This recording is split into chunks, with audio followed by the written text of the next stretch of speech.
السلام عليكم ورحمة الله وبركاته. إن الحمد لله نحمده ونستعينه ونستغفره ونعوذ بالله من شرور أنفسنا ومن سيئات أعمالنا. من يهده الله فلا مضل له ومن يضلله فلا هادي له. وأشهد أن لا إله إلا الله وحده لا شريك له وأشهد أن محمدا عبده ورسوله. يا أيها الذين آمنوا اتقوا الله حق تقاته ولا تموتن إلا وأنتم مسلمون.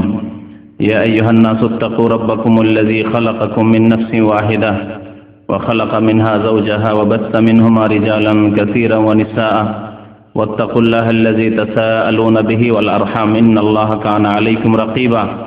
يا أيها الذين آمنوا اتقوا الله وقولوا قولا سديدا يصلح لكم أعمالكم ويغفر لكم ذنوبكم ومن يطع الله ورسوله فقد فاز فوزا عظيما. أما بعد فإن خير الحديث كتاب الله وخير الهدي هدي محمد صلى الله عليه وسلم وشر الأمور محدثاتها وكل محدثة بدعة وكل بدعة ضلالة وكل ضلالة في النار. أعوذ بالله من الشيطان الرجيم. بسم الله الرحمن الرحيم. واعبد ربك حتى يأتيك اليقين.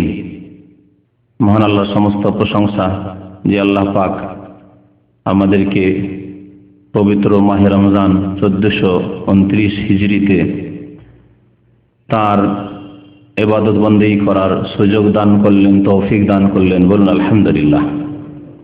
আল্লাহ পাক রব্বুল আলামিনের লাখ লাখ শুকরিয়া, যিনি আমাদেরকে এই মাহে রমজানে সিয়াম, কিয়াম, ফরজ, সুন্নত, নফল বিভিন্ন প্রকারের ইবাদত বন্দেগীর তৌফিক দান করেছেন। আল্লাহ পাকের কাছে দোয়া করি আল্লাহ পাক যেন তা আমাদের থেকে কবুল করেন।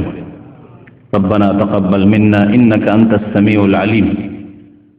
ইব্রাহিম আলাইহিস সালাতু সালাম পবিত্র কাবা ঘর বাইতুল্লাহ তৈরি করেছিলেন তার প্রিয় ছেলে ইসমাইল আলাইহিস সালামকে নিয়ে, আর এক একটি করে পাথর উঠিয়ে রাখছিলেন। সেই সময় উভয়ে দোয়া করছিলেন, ওয়াইদ ইয়ারফা ইব্রাহিমুল কাওয়াইদা মিনাল বাইতি ওয়া ইসমাঈল রব্বানা তাকাব্বাল মিন্না ইন্নাকা আনতাস সামিউল আলিম। হে আল্লাহ, আমাদের পক্ষ থেকে তুমি কবুল করো। রব্বানা তাকাব্বাল মিন্না ইন্নাকা আনতাস সামিউল আলিম। আল্লাহ, তুমি সবকিছু শোনো এবং সবকিছুই জানো। আসল বিষয় হচ্ছে কবুল হওয়ার বিষয়। যদি কবুল না হয় আল্লাহ পাকের দরবারে, তাহলে তার কোনো পারিশ্রমিক, তার মেহনতের ফল পাওয়া যাবে না, তার কোনো পারিতোষিক পাওয়া যাবে না, সওয়াব পাওয়া যাবে না। আর যদি আমাদের ইবাদত বন্দেগী কবুল না হয়, তাহলে আমাদের মেহনত করেও খাসারা, লস। এবং সবচাইতে বেশি ক্ষতিগ্রস্ত আল্লাহ পাক ওদেরকে বলেছেন যারা মেহনত করে কিন্তু মেহনত করে তার কোনো ফল পায় না। তারা হলো বিদআতপন্থীরা। ওদের সম্পর্কে আল্লাহ পাক বলেছেন যারা ভালো মনে করে কাজ করে কিন্তু নবী করিম সাল্লাল্লাহু আলাইহি ওয়াসাল্লামের তরিকায় না করার জন্য অথবা আল্লাহর সন্তুষ্টির জন্য ইখলাসের সাথে আমল না করার কারণে তাদের ইবাদত বন্দেগী কবুল হয় না। সাহাবায়ে কেরামগণ, সালাফে সালেহিন, তারা রমজান মাস আসার 6 মাস আগে থেকে দোয়া করতেন, আল্লাহ পাক আমাদেরকে রমজান মুবারক পর্যন্ত পৌঁছিয়ে দাও। আর যখন রমজান মাস শেষ হয়ে যেত তখন দীর্ঘ 6 মাস ধরে দোয়া করতেন যে আল্লাহ পাক আমাদের ইবাদত বন্দেগী কবুল করো। কবুলের বিষয়টি অত্যন্ত গুরুত্বপূর্ণ বিষয়। আল্লাহ পাক যেন আমাদের সিয়াম, কিয়াম, ফরজ, নফল সমস্ত ইবাদত বন্দেগী কবুল করেন। আমিন ইয়া রাব্বাল আলামিন। আপনাদের জানাই অনেক অনেক ধন্যবাদ এবং ঈদের মোবারকবাদ, শুকরিয়া যে আল্লাহ পাক আপনাদেরকে দিন শিখার তৌফিক দিয়েছেন, দিনী মজলিসগুলিতে হাজির হওয়ার আল্লাহ পাক তৌফিক দিয়েছেন। বিশেষ করে রমজান মোবারকে যে ইফতার ক্যাম্পে বিশাল সমাবেশ বাংলাভাষীদের, 2000-এর বেশি লোক সংখ্যা প্রতিদিন, এবং সেখানে নিয়মিত 30 দিনে 30টি বিষয়ের উপরে আলোচনা হয়েছে। যেসব ভাইরা হাজির হয়েছেন আর তারা আলহামদুলিল্লাহ উপকৃত হয়েছেন। শুধু সেখানে ইফতারি হয়নি, বরং তার সাথে সবচেয়ে বড় যে বিষয়টি আমাদের, সেটি হচ্ছে বিষয়ভিত্তিক দিনের আলোচনা। আল্লাহ পাক যেন আমাদের এই সব কবুল করেন। আমিন। রমজানের পরে অধিকাংশ মানুষ, অধিকাংশ মুসলিম ভুল পথে চালিত হয়ে যায়। তাদের অনেকের ধারণা রমজানে গুনাহ খাতা সব মাফ হয়ে গেছে, যা অতীতে করেছিলাম পাপ টাপ সব মাফ হয়ে গেছে, সুতরাং এখন কিছু পাপ টাপ করলে অসুবিধা নেই। এইভাবে শয়তান অনেক সময় এক শ্রেণীর মানুষকে, মূর্খ মানুষদেরকে বিভ্রান্ত করে, দুর্বল ইমানের মানুষদেরকে গোমরাহ করে, পথভ্রষ্ট করে, যে অনেক নেকির কাজ করেছিস, অতীতের গুনাহ খাতা তো মাফ হয়ে গেছে, এখন আবার কিছু গুনাহ করলে অসুবিধা নেই, আবার সময় আসবে, আবার সুযোগ আসবে, আবার রমজান আসবে, গুনাহ খাতা মাফ হয়ে যাবে। এইভাবে এক শ্রেণীর লোককে বিভ্রান্ত করে, গোমরাহ করে শয়তান। আর এক শ্রেণীর লোক আছে, তাদের ইমানেই ত্রুটি আছে, তারা আল্লাহর প্রতি ইমান রেখে খালেস অন্তরে আল্লাহর সন্তুষ্টির জন্য ইবাদত বন্দি করে না, অজ্ঞতা রয়েছে, দেখা দেখি লোকজন ভিড়ভাড় করে ইবাদত বন্দেগী রমজান মাসে করে, সুতরাং আমি আর একা এক ঘরে হয়ে কি করেই থাকি, ঘর থেকে সবাই নামাজ পড়তে যায়, আমি বা কি করে ঘরে থাকি, সবাই রোজা রাখি, আমি বা কি করে না রাখি, সবাই তারাবি পড়ে, আমি বা কি করে না পড়ি, এরকম গতানুগতিক ইবাদত করে। ইবাদত হচ্ছে আদত, ইবাদত নয়, এটি গতানুগতিক কাজ। ইবাদতকে ইবাদত বানাইতে হবে। ইবাদত যদি আদাতে পরিণত হয়, আরবি ভাষায় আদাত মানে অভ্যাসগত কাজ, গতানুগতিক কাজ, তো যে সব ভাইদের গতানুগতিক ইবাদত রয়েছে সেগুলি ইবাদত নয়, তারাই রমজান পরে আল্লাহ পাকের ইবাদত বন্দেগী ছেড়ে দেয়। যারা আল্লাহ পাক রব্বুল আলামিনের ইবাদতে গাফিল হয়ে যায় রমজান পরে, তারা দুই রকমের। এক রকম হচ্ছে যারা নফলে গাফিল হয়, ফরজটা তাদের ঠিক আছে, আলহামদুলিল্লাহ, ফরজ ওয়াজিব ঠিক আছে, নফলে হয়তো গাফিলতি হয়েছে, সুন্নাত মুস্তাহাব কাজে গাফিলতি হয়েছে, আল্লাহ পাক হয়তো নাজাত দিয়ে দিবেন ইনশাআল্লাহ তাআলা। আল্লাহর কাছে বেশি উঁচা মর্যাদা না পেলেও কমপক্ষে পাশ করে নাজাত হয়তো পেয়ে যাবে ইনশাআল্লাহ তাআলা, আল্লাহর কাছে আশা করা যায়, যদি ফরজ ওয়াজিব ঠিক থাকে আর হারাম থেকে নাজায়েজ থেকে বেঁচে থাকে। আর এক শ্রেণীর লোক, তাদের উপর বড় আক্ষেপ, বড় আফসোস, তারা সুন্নত নফল তো ছাড়েই, ফরজ পর্যন্ত ছেড়ে দেয়। তাদের ফরজ নামাজ, যেটি দিনের মূল বিষয়, দিনের মূল সাবজেক্ট, তাই তা উপেক্ষা করে। এদের জন্য সর্বনাশ রয়েছে, এদের জন্য সর্বনাশ রয়েছে। তাই আজকে রমজানের পরে প্রথম মজলিসে আমি এই সম্পর্কে আলোচনা করব যে আল্লাহ পাক রব্বুল আলামিনের নিকট প্রিয় আমল কি, আল্লাহ পাকের নিকট প্রিয় আমল কি। আল্লাহ পাক যেন আমাদেরকে শোনার এবং আমল করার তৌফিক দান করেন। আল্লাহ পাক যেন কোরআন এবং সুন্নাহর কথা, আল্লাহ এবং তার রাসূলের কথা শোনার মনোযোগ দিয়ে তৌফিক দান করেন এবং আল্লাহ এবং তার রাসূলের কথার ওপর, আল্লাহ এবং রাসূলের বিধানের উপর আমল করার যেন তৌফিক দান করেন। আল্লাহ পাক রব্বুল আলামিন ইবাদতের জন্য সময় সীমিত করে দেননি যে এই বাস কিছুদিন ইবাদত বন্দি করলি তোর গুনাহ খাতা মাফ হয়ে গেল, আর কিছু করতে হবে না, এরকম করে দেননি। মহান আল্লাহ ইরশাদ করেছেন সূরা হিজরের আয়াত নম্বর 99, ওয়া'বুদ রাব্বাকা হাত্তা ইয়াতিয়াকাল ইয়াকিন। হে নবী মুহাম্মদ সাল্লাল্লাহু আলাইহি সাল্লাম, আপনি আপনার রবের ইবাদত করুন, ইবাদত চালিয়ে যান যতক্ষণ আপনার নিকট ইয়াকিন না এসেছে, আপনার নিকট ইয়াকিন না এসেছে। ইয়াকিনের তর্জমা করলাম না, ইয়াকিন শব্দই বললাম এই জন্য যে এই ইয়াকিন শব্দ থেকে এক শ্রেণীর লোকেরা মুসলিম জাতির বিভ্রান্ত হয়ে, গুমরাহ হয়ে কুফরি পর্যন্ত করেছে, বরং তাদের ইসলামকে নষ্ট করেছে। ইসলাম বিনষ্টকারী যে 10টি বিষয় রয়েছে তার মধ্যে একটি বিষয় হচ্ছে, এ সম্পর্কে এর আগে একটি আলোচনায় বলা হয়েছে যে মুখ্য 10টি কারণ রয়েছে যেসব কারণে ইসলাম নষ্ট হয়ে যায় মানুষের। কোন মুসলিমের মধ্যে যদি 10টি কারণের কোনো একটি কারণ পাওয়া যায় তাহলে তার ইসলাম ভঙ্গ হয়ে যাবে, ঈমান নষ্ট হয়ে যাবে, সে কাফের মুরতাদ হয়ে যাবে। তার একটি হচ্ছে, কেউ যদি মনে করে যে বিশেষ কিছু ব্যক্তি রয়েছে, আল্লাহওয়ালা ব্যক্তি, যাদের ওপর নামাজ রোজা ইসলামের বিধিবিধান ফরজ নয়, বা তাদের জন্য ইসলামের বিধিবিধানের বাইরে চলে যাওয়া জায়েজ রয়েছে, তারা আল্লাহ পাক রব্বুল আলামিনের শরীয়তের বাইরে যেতে পারেন। শরীয়ত তাদের জন্য মানা ফরজ নয়, বরং শরীয়তের যে বোঝা রয়েছে, শরীয়তের যে দায়িত্ব রয়েছে তা থেকে তারা মুক্ত হয়ে যেতে পেরেছেন। অধিক ইবাদতবন্দি করি আল্লাহ পর্যন্ত পৌঁছে গিয়ে ফানা ফিল্লা হয়ে, তাদের ভাষায়। এরকম যদি কেউ ইতিকাদ রাখে, বিশ্বাস রাখে, তাহলে এটি হচ্ছে ঈমান ইসলাম ভঙ্গকারী বিষয়। সেই ব্যক্তি এবং যারা এই বিশ্বাস রাখবে, সে হয়তো ইবাদতবন্দি করে কিন্তু এই বিশ্বাস রাখে যে আল্লাহর কিছু ওলিরা রয়েছে, আল্লাহর কিছু নেক বান্দা রয়েছে, তারা যদি নামাজ রোজা নাও করে তাদের আল্লাহ জিজ্ঞাসা করবেন না। তারা যদি ফরজ ওয়াজিব আদায় নাও করে বা হারাম কাজ করে, সেগুলি তাদের জন্য হারাম নয়, কারণ তাদের জন্য শরীয়তের বাইরে যাওয়া জায়েজ হয়ে গেছে, কারণ তারা ফানাফিল্লা হয়ে গেছে, আল্লাহ পর্যন্ত অলরেডি পৌঁছে গিয়েছে, আল্লাহ তারা লয় হয়ে গেছে। এটি হচ্ছে একটি কুফরি বিষয়। এই আয়াতের অপব্যাখ্যা করে বিভ্রান্ত হয়েছে এই বিদআতপন্থী পীরপন্থীরা। তারা বলে আল্লাহ পাক বলেছেন রবের ইবাদত করো যতক্ষণ ইয়াকিন না এসেছে, মানে ইয়াকিনের একটা স্তর আছে তাদের কাছে। ওই ইয়াকিনের স্তরে যখন চলে যাবে একবার হাক্কুল ইয়াকিন, মানে আল্লাহ তুমি বিলীন হয়ে যাবে, একাকার হয়ে যাবে, ফানা হয়ে যাবে, তখন আর তোমার নামাজ রোজা হজ যাকাত নাই, তোমার জন্য জেনা হারাম নয়, তোমার জন্য খুন করা হারাম নয়, তোমার জন্য মদ হারাম নয়, তোমার জন্য শরীয়তে যেসব হারাম সেসব হারাম নয়, সবকিছু তোমার জন্য হালাল, আর তোমার উপর কোনো ফরজ ওয়াজিব নেই, কোনো দায়িত্ব নেই। আউযু বিল্লাহ। আল্লাহ পাক এইভাবে এক শ্রেণীর জন্মগত মুসলিমদেরকে বিভ্রান্ত করে কুফরি পর্যন্ত পৌঁছে দিয়েছে, আর তারা আয়াতের অপব্যাখ্যা করে। আল্লাহ পাক কি বলছেন, যতক্ষণ তোমার কাছে ইয়াকিন, হাত্তা ইয়াতিয়াকাল ইয়াকিন, নবী সাল্লাল্লাহু আলাইহি ওয়াসাল্লামকে আল্লাহ স্বয়ং বলছেন, হে নবী ততক্ষণ আপনি ইবাদত করুন যতক্ষণ আপনার কাছে ইয়াকিন না এসেছে। ইয়াকিনের অর্থ কি? মওত। যদি কেউ বলে আপনি মওতের ব্যাখ্যা করলেন, তারা বলেছে বিলীন হওয়া, আল্লাহ ফানা হয়ে যায়, আল্লাহ পর্যন্ত পৌঁছে যাওয়া। আর তারা পার্থিব কিছু উদাহরণ দিয়ে বিভ্রান্ত করে।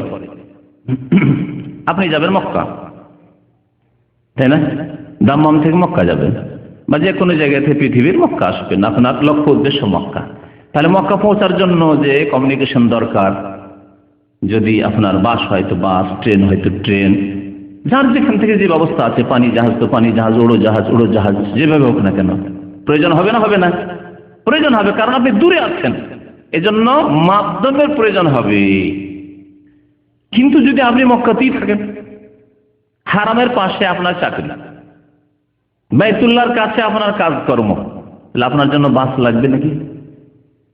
হ্যাঁ, উড়োজাহাজ লাগবে? টিকিট লাগবে প্লেনের?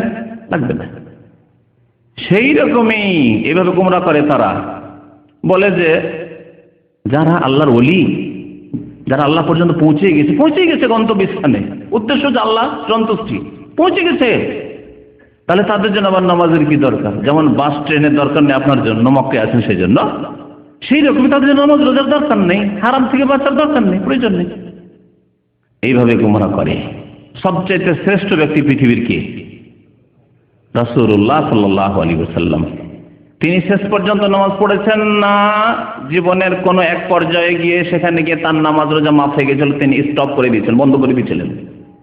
শেষ পর্যন্ত নামাজ পড়েছেন মৃত্যু সজ্জায়, ইন্তেকালের পূর্ব মুহূর্তে, মাঝে মাঝে বেহুশ হয়ে যাচ্ছেন, মাঝে মাঝে হোশ আসছে, বারবার চেষ্টা করছেন ওঠার। একবার শেষখানে নামাজ পড়ার জন্য গেলেন, নামাজ পড়াতে পারলেন, আবু বকর রাদিয়াল্লাহু তাআলার বাম দিকে বসে গেলেন, ইমামতি করেছিলেন, শুরু করে দিয়েছিলেন নামাজ। আবু বকর সিদ্দিক রাদিয়াল্লাহু তাআলা নামাজ শেষ জীবন পর্যন্ত পড়েছেন না পড়েননি রাসূলুল্লাহ সাল্লাল্লাহু আলাইহি ওয়াসাল্লাম?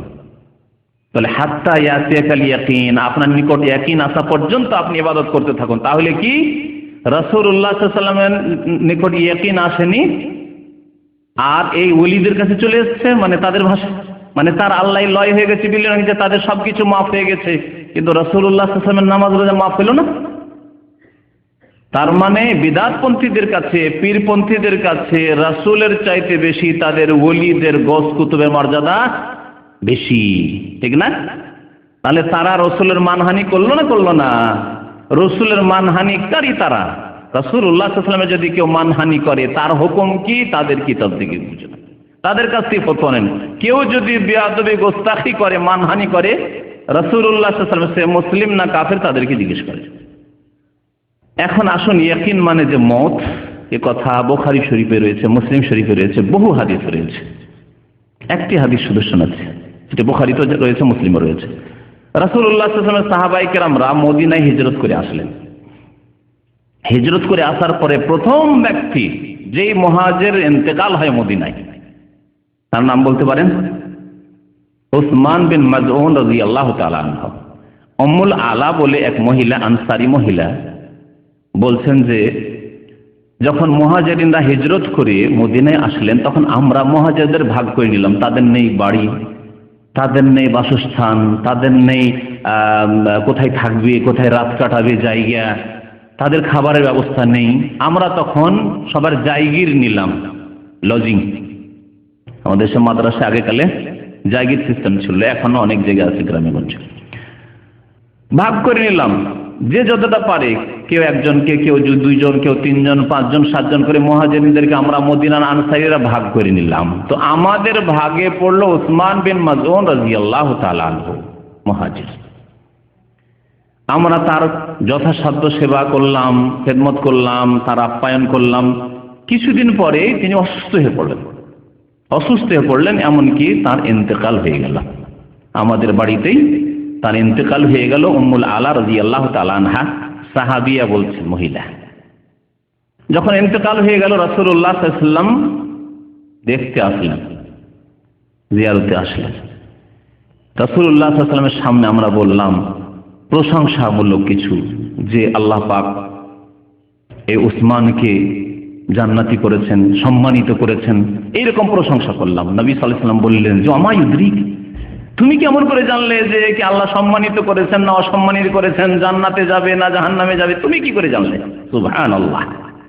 আল্লাহ রাসূল সাল্লাল্লাহু আলাইহি ওয়াসাল্লাম সাহাবী, মুহাজির, হিজরত করেছেন, বাড়ি ঘর সবকিছু ধন সম্পদ ছেড়ে মক্কা থেকে মদিনায়, তারপরে আল্লাহর রাস্তায় এসে ইন্তেকাল করছেন। প্রশংসা করছেন সাহাবায়ে কেরামরা যে তিনি জান্নাতে, আল্লাহ তাকে সম্মানিত করেছেন। নবী সাল্লাল্লাহু আলাইহি ওয়াসাল্লাম, তোমরা গায়েব কি করে জানলে? অদৃশ্যের কথা কি করে জানলে? অদৃশ্যের কথা যে জান্নাতি, খবরদার এরকম কথা বলবে না। অদৃশ্যের কথা যা তোমাদের জানা নেই তোমরা বলবে না। নবী সাল্লাল্লাহু আলাইহি ওয়াসাল্লাম বললেন যে এই ব্যক্তি আম্মা হাযা ফাকাদ জাআহুল ইয়াকিন, এই ব্যক্তি যার নিকট মওত চলে এসেছে। কি বললেন? মওত চলে এসেছে, ইয়াকিন। মওতকে কি বললেন? রাসূলুল্লাহ সাল্লাল্লাহু আলাইহি ওয়াসাল্লাম ইয়াকিন বললেন। আল্লাহ পাক কোরআনে কেন বলছেন ওয়াবুদ রাব্বাকা হাত্তা ইয়াতিয়াকাল ইয়াকিন? রাসূলুল্লাহ সাল্লাল্লাহু আলাইহি ওয়াসাল্লাম বলছেন যে ইয়াকিন চলেছে এই লোকটির নিকটে। বোঝা গেল যে ইয়াকিন মানে কোরআনে বা হাদিসে মওত এমন এক ইয়াকিন, মানে নিশ্চিত বিষয় এবং দৃঢ় বিশ্বাসের বিষয়, যে মুসলিমও বিশ্বাস করে, কাফেরও বিশ্বাস করে যে মওত হবেই হবে, তাই না? কাফের আল্লাহকে বিশ্বাস করে না, নাস্তিক আল্লাহকে বিশ্বাস করে না, মুশরিক আল্লাহর একত্ব তাওহীদকে বিশ্বাস করে না, কিন্তু মওতকে বিশ্বাস করে, মরতে হবে, এসেছে একদিন মরতে হবে। ইয়াকিন, মওতকে রাসূলুল্লাহ সাল্লাল্লাহু আলাইহি ওয়াসাল্লাম ইয়াকিন বলেছেন। আল্লাহ পাক মওত আসা পর্যন্ত ইবাদত করতে বলেছেন। এবং আল্লাহ পাক আরো ইরশাদ করেছেন সূরা আলে ইমরান আয়াত নম্বর 102, ইয়া আইয়ুহাল্লাযীনা আমানু ইত্তাকুল্লাহা হাক্কা তুকাতিহ, হে মুমিনগণ আল্লাহকে ভয় করো, ভয় করার মতো ভয় করো, হাক্কা তুকাতিহ, ওয়ালা তামুতুন্না ইল্লা ওয়া আনতুম মুসলিমুন, এবং তোমরা মুসলিম না হয়ে মরবে না। তোমরা মুসলিম না হয়ে মরবে না, এমন অবস্থায় মরবে না যে অবস্থায় তুমি মুসলিম নও। সুতরাং প্রত্যেক মুসলিমকে, মুমিনকে আল্লাহ সম্বোধন করে বলছেন যে তোমরা সব সময় মুসলিম থাকবে, তাহলেই তোমাদের মওত ঈমানের অবস্থায় আসবে, ইসলামের অবস্থায় আসবে। এখন একজন মানুষ যদি রমজান মাসে অনেক ইবাদত বন্দি করলো, ফরজ করলো, নফল করলো, সুন্নাত করলো, মুস্তাহাব করলো, আর রমজান পরে নামাজ ছেড়ে দিলাম, তাহলে সে কুফরের অবস্থায় জীবন যাপন করছে। এই সময় যদি মওত আসে, এই 11 মাসের মধ্যে মওত আসতে পারে। রমজান মাসে মওত আসেনি, 11 মাসের মধ্যে আসতে পারে। বেনামাজি থাকা অবস্থায় মওত আসতে পারে, তাহলে সে মুসলিম অবস্থায় মারা গেল না। নবী করিম সাল্লাল্লাহু আলাইহি ওয়াসাল্লাম বলেছেন যে আল আহদুল্লাযী বাইনানা ওয়া বাইনাহুমুস সালাতু ফামান তারাকাহা ফাকাদ কাফারা, আমার মাঝে এবং অমুসলিমের মাঝে আহাদ, প্রতিশ্রুতি হচ্ছে, চুক্তি হচ্ছে, সে যদি ইসলামে আসতে চায় as-সালাত, নামাজের। ফামান তারাকাহা, সুতরাং কেউ যদি নামাজ তরক করে দেয়, ছেড়ে দেয়, অস্বীকার করার কথা বলেন নবী সাল্লাল্লাহু আলাইহি ওয়াসাল্লাম, কেউ যদি ছেড়ে দেয় ফাকাদ কাফারা, সেই ব্যক্তি কাফের হয়ে গেল। নবী সাল্লাল্লাহু আলাইহি ওয়াসাল্লাম ফাসিক বলেননি, আরবিতে ফাসিক শব্দ আছে কোরআনে কারিমে, উলাইকা হুমুল ফাসিকুন, বিভিন্ন পাপের ক্ষেত্রে বলা হয়েছে, কিন্তু নবী সাল্লাল্লাহু আলাইহি ওয়াসাল্লাম ওই ভাষা কেন প্রয়োগ করলেন না? তাহলে আপনি বলছেন না বেনামাজি ফাসেক গুনাহগার, নাবিষ্ট কিন্তু মুসলমান। নবী সাল্লাল্লাহু আলাইহি ওয়াসাল্লাম বলছেন ফাকাদ কাফারা, সে কাফের হয়ে গেল। আপনি কি চান যে কুফরের অবস্থায় থাকবেন? আপনি কি চান যে কুফরের অবস্থায় আমার মওত চলে আসুক? না, কখনো থাকবেন না। বিশেষ করে যাদের ভয় আছে যে কুফরের অবস্থায় মরে গেলে চিরকাল জাহান্নামে থাকতে হবে। আল্লাহ জান্নাত হারাম করে রেখেছেন কাফেরদের উপর, এই কথা জানার পরে কেউ চাইবে না মুসলিম যে চাই যে আমি জান্নাত পাই, সে কোনোদিন এই অবস্থায় থাকবে না। তবে আমাদের সমাজের, বাঙালি সমাজের অধিকাংশ মুসলিম জানে না যে বেনামাজি মুসলমান থাকে না। বেনামাজি যে মুসলিম থাকে না এই কথা অনেকেই জানে না, বরং অধিকাংশ মানুষ জানে না। আর যদি কেউ জেনে শুনে জানে তারপর পরোয়া করলো না, তাহলে তার ইমানে ত্রুটি আছে, ইমানই নেই, তার এই চিন্তা নেই, এই সৎ আগ্রহ নেই যে আমি মুসলিম হয়ে বেঁচে থাকবো। ওয়ালা তামুতুন্না ইল্লা ওয়া আনতুম মুসলিমুন, তোমরা মরবে না কিন্তু মরবে মুসলিম হয়ে, ইল্লা ওয়া আনতুম মুসলিমুন। ওই সব লোকেরা, যেসব লোকেরা ইবাদত বন্দেগী করে, খুব ভালো কাজগুলি করলো, ফরজ করলো, সুন্নত করলো, ওয়াজিব করলো, নফল করলো, পুরো আমল করলো, কোরআন তেলাওয়াত করলো, কোরআন খতম করলো, রোজা ইফতারি করাইলো, তারাবির নামাজ পড়লো, কিয়ামুল লাইল করলো, কত যে দোয়া করলো রমজান মাসে, এসব করার পরে আবার হারামে লিপ্ত হয়ে যায়। হয় হারাম কাজ করে, নাজায়েজ কাজ করে হারাম করে, অথবা ফরজ ওয়াজিব ছেড়ে দিয়ে হারাম কাজ করে। হারাম কাজ দুই রকমের, এক হচ্ছে ফরজ ওয়াজিব বেগাফিলতি করে হারাম কাজ করা, কাবিরা গুনাহ করা, আর এক কাবিরা গুনাহ হচ্ছে যে হারাম নাজায়েজ কাজ করে কাবিরা গুনাহ করা। এইরকম ভাবে যারা নিজের ঈমানকে নষ্ট করে, আমলকে নষ্ট করে, ভবিষ্যৎকে অন্ধকার করে, নিজেকে জাহান্নামের দিকে নিয়ে যায়, তাদেরকে তুলনা করেছেন এমন এক মহিলার সাথে। আল্লাহ পাক সূরা নাহলের আয়াত নম্বর 93 আল্লাহ পাক ইরশাদ করেছেন, ওয়ালা তাকুনু কাল্লাতী নাকাযাত গাজলাহা মিন বাদি কুওয়াতিন আনকাসা। আগের জামানায় মহিলারা চরখা কাটতো। চরখা কাটা বুঝেন? তাঁতিদের আশেপাশে যারা বাস করেছেন তারা বুঝুন। তাঁতিরা কাপড় বোনায় তো তাদের সুতা চরখা কাটতে হয়, চরখা কাটে, চরখায় সুতা কাটে। তাঁতি এলাকায় যেহেতু থেকেছি, দীর্ঘদিন পড়াশোনা করেছি, এগুলি জানি ভালো করে। তাদের বাড়িতে বাড়িতে ছোটকালে বাল্যকালে থেকেছি। তো মহিলারা এই কাজটি করে, এটি মহিলাদের পেশা। বাড়িতে বসে পর্দার মধ্যে এই কাজগুলি করা যেতে পারে, করতে পারে, পুরুষও করতে পারে কোনো জায়গায়। তো আল্লাহ পাক এই জন্য বলছেন যে ওই মহিলার মতো হয়ে যেও না, ওয়ালা তাকুনু কাল্লাতী, তোমরা ওই মহিলার মতো হয়ে যেও না, নাকাযাত গাজলাহা, যেই ব্যক্তি তার সুতাকে মজবুত করে সুন্দর করে কাটার পরে চরখায় কি করে, সুতাগুলিকে ছিঁড়ে ফেলে। সুতাগুলিকে চরখায় কাটলো সুন্দর করে, আর তারপরে সেই সুতাগুলিকে ছিঁড়ে ফেললো এক মহিলা। সারা দিন মেহনত করলো, কয়েকদিন ধরে পরিশ্রম করলো, সুতা কেটে রেডি করলো, তারপর কাপড় বোনাবে।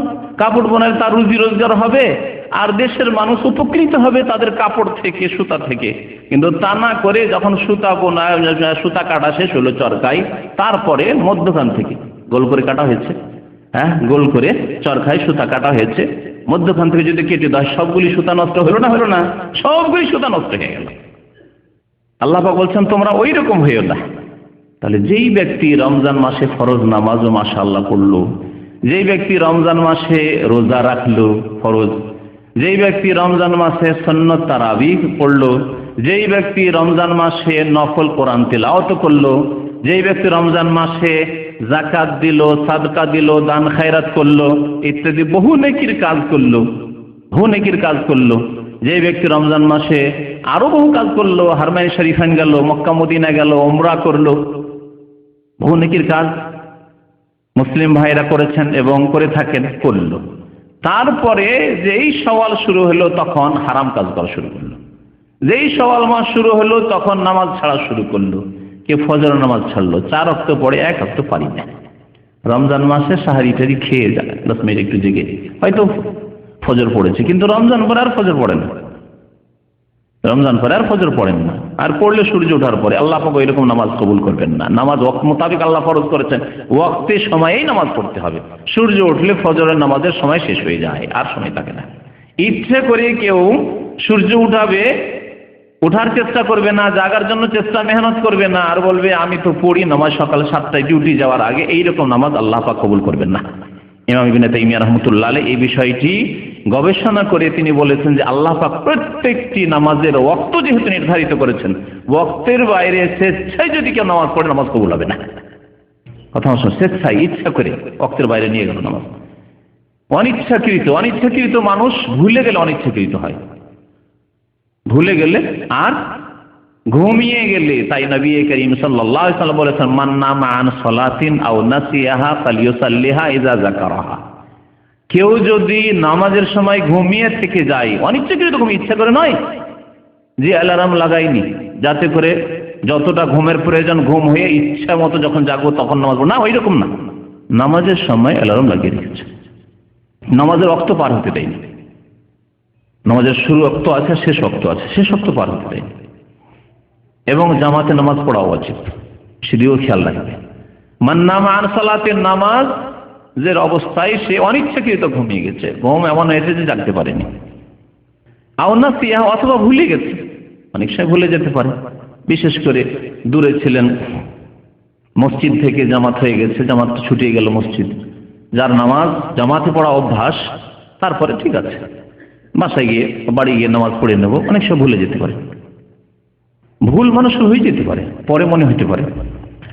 ফালিউসাল্লিহা ইযা যাকারাহা, তাহলে সেই ব্যক্তি যেন সেই নামাজ আদায় করে নেই যখনই তার স্মরণ হবে অথবা ঘুম ভেঙে যাবে।